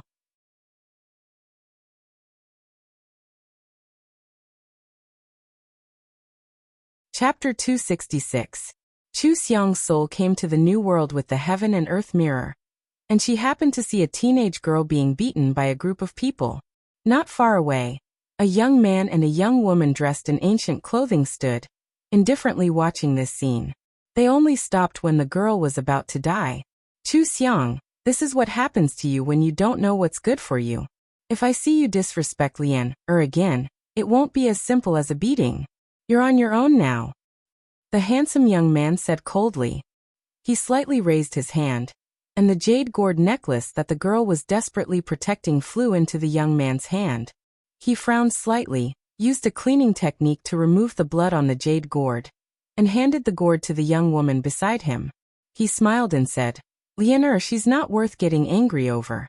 Let's go. I'll take you to the everlasting pavilion to relax and see if there's anything you like." The young woman sighed.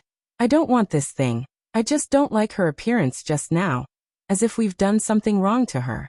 I've been living under the Chu family's roof for many years, so it doesn't matter if I'm scolded, but this is related to your reputation, so I can't tolerate her." The young man's smile deepened, and he gently held her hand. "I know if Chu Xiang hadn't gone too far. Why would you be angry? Well, I've already taught her a lesson, so she probably won't dare to do it again. Let's go." The young woman nodded, and the two left hand in hand. The other lackeys also dispersed. Only the beaten girl was left, her eyes staring in the direction they left, and she slowly stopped breathing. Chu Xiang watched the girl's weak soul leave her body, and said, "Do you want revenge? Give your body to me, and I'll teach them a lesson for you." The girl looked at her warily. "Who are you?" Chu Xiang didn't answer and only smiled. "If you agree, I can give you a good reincarnation." The girl asked a few more questions, but Chu Xiang didn't answer any of her questions. She was already dead. Chu Xiang was just making a deal with her. If she agreed, then she agreed. If she didn't, then so be it. Not long after, the girl also calmed down. She lowered her head full of hatred. "Of course I want to take revenge. Those two people, one is my fiancé, the other is my cousin. They have both received kindness from my Chu family.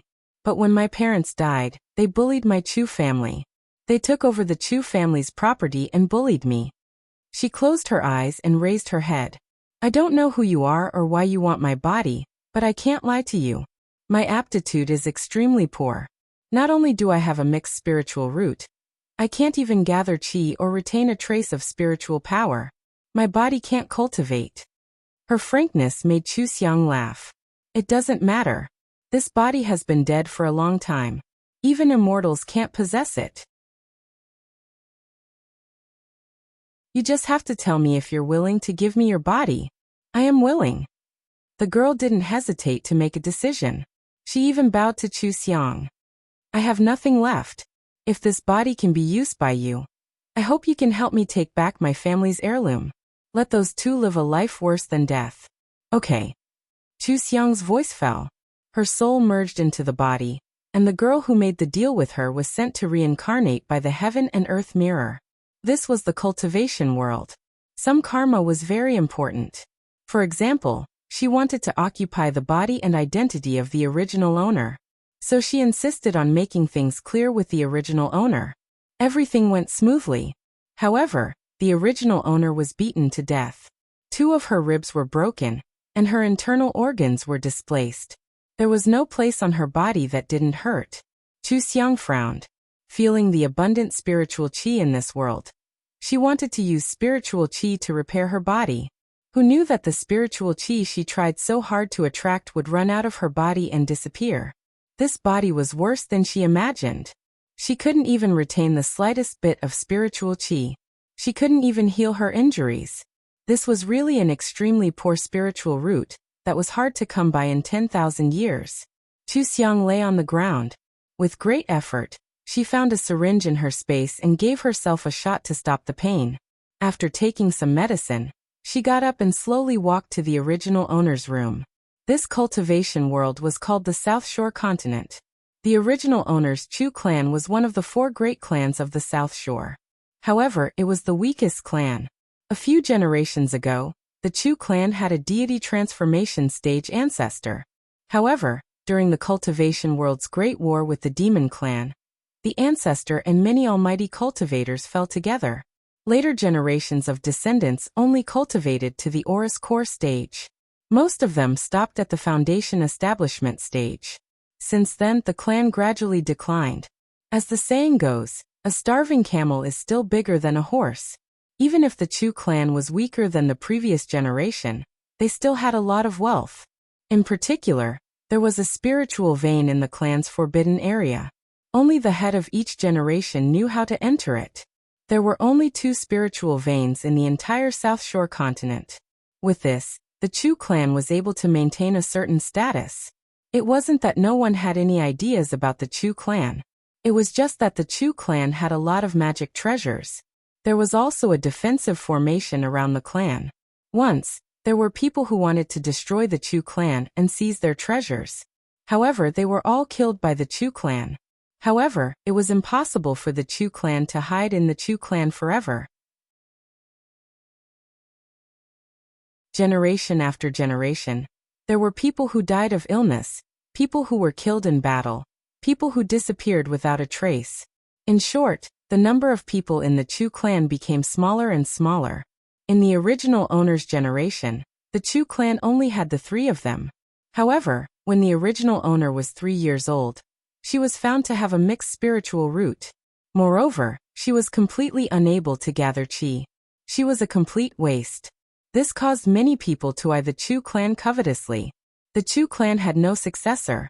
It was such a big mountain of treasures. Everyone wanted a piece of the pie. The original owner's parents were very loving. These years, they tried all kinds of methods to treat the original owner, but to no avail. They were also kind and generous, hoping to accumulate good karma, so that their daughter could have a chance to live. Unfortunately, they never thought that the cousin they adopted would be an ungrateful wolf. She pretended to be kind and harmless, but she ruthlessly stabbed the Chu clan, and killed the original owner's parents. The only person left in the Chu clan was the original owner, who couldn't cultivate. How could an ordinary person guard such a treasure mountain? Her parents died suddenly.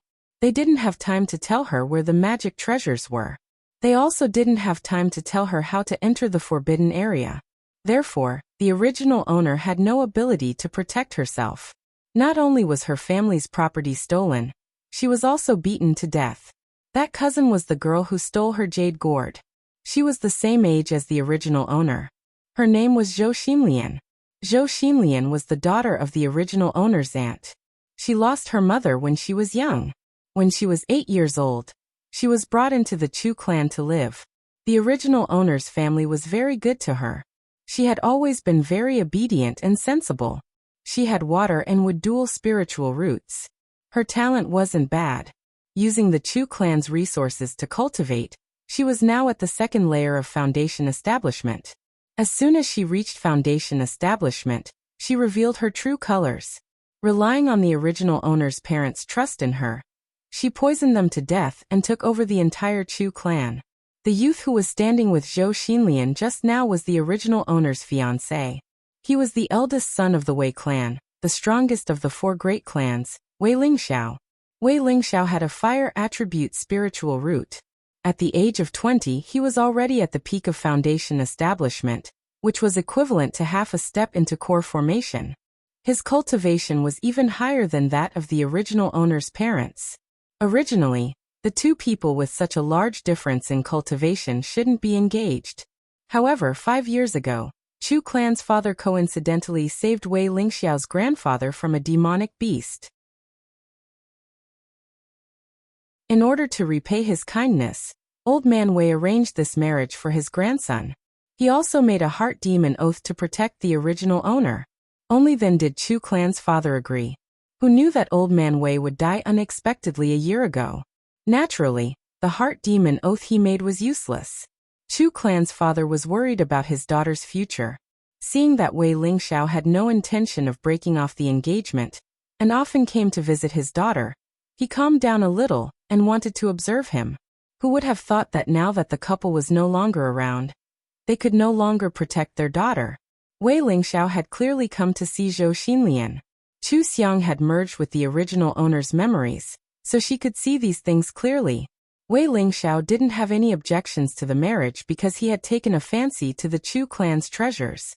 In any case, for a cultivator, a few decades passed in the blink of an eye. Sometimes a few decades would pass in the blink of an eye. Thus, marrying an ordinary person like the original owner would at most be a couple for a few decades in name. It wasn't worth mentioning in his long life. If he could obtain everything from the Chu clan in a few decades, why not? As the strongest clan in the South Shore continent, the Wei clan had always had a good reputation. Therefore, although Chu clan's father was worried, he also felt that this was the best home for his daughter. The Chu clan was bound to end in this generation. Then, no matter what the Wei clan's intentions were, as long as they treated the original owner well, and allowed her to live a peaceful life, so what if they gave the Wei clan their things? With Chu clan's foundation establishment cultivation, Chu clan's father and mother would definitely live longer than the original owner. Naturally, they felt that they could take good care of the original owner. However, they never expected that the cousin at home would be a wolf in sheep's clothing. After reaching the foundation establishment stage, she felt that her cultivation wasn't low and had the qualifications to be the Wei clan's daughter-in-law. She conspired to seize the Chu clan's property as her dowry and was in love with Wei Lingxiao, so the Wei clan naturally wouldn't refuse her. Thus, she was the Wei clan's legitimate daughter-in-law. From an orphan girl to the future matriarch of the number 1 clan with a generous dowry, she could be considered a strong counterattack. There were many such things in the cultivation world. Chu Xiang had lived in the cultivation world for tens of thousands of years, so she was already used to it. But now, she couldn't use spiritual energy to repair her body. Her broken bones hurt even when she breathed, which made her unhappy. Wei Lingxiao and Zhou Xinlian, these two bastards, sooner or later I'll make them suffer a fate worse than death. Chu Xiang was now living in the side room of the Chu clan servants. Because the original owner's courtyard was the best courtyard in the Chu clan, Zhou Xinlian took it as soon as her parents died. Zhou Xinlian was also used to putting on an act. Not only did she pretend that Chu clan's parents died in an accident, but she also schemed to let Wei Lingxiao propose to occupy the courtyard, including just snatching the Chu clan's heirloom. This person always had a reason to frame the original owner, and make Wei Lingxiao feel that it was for his own good. Men didn't understand the twists and turns between women, or they weren't interested in thinking about it. When they were in love, they would naturally let their sweetheart do as she wished. Even if it was his fiancée who was torturing him, he didn't care. Anyway, this fiancée wasn't the one he wanted from the beginning. Now that he had a better way to take the Chu clan into his pocket, why should he pretend to be polite to the original owner? Chu Xiang glanced at the empty room, and slowly got up with the help of the bed. Before the two people came back, she planned to take a look at the original owner's parents' room. Although there were many things in the Chu clan's storehouse, she always felt that the Chu clan must have a private storehouse hidden from outsiders. Maybe she could find some secrets in the master's bedroom and study? There was also the spirit vein in the forbidden area.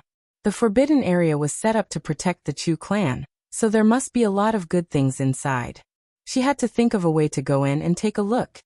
You're tuning into the Earbook Haven YouTube channel. Don't forget to subscribe and join us on this journey to catch the most captivating stories.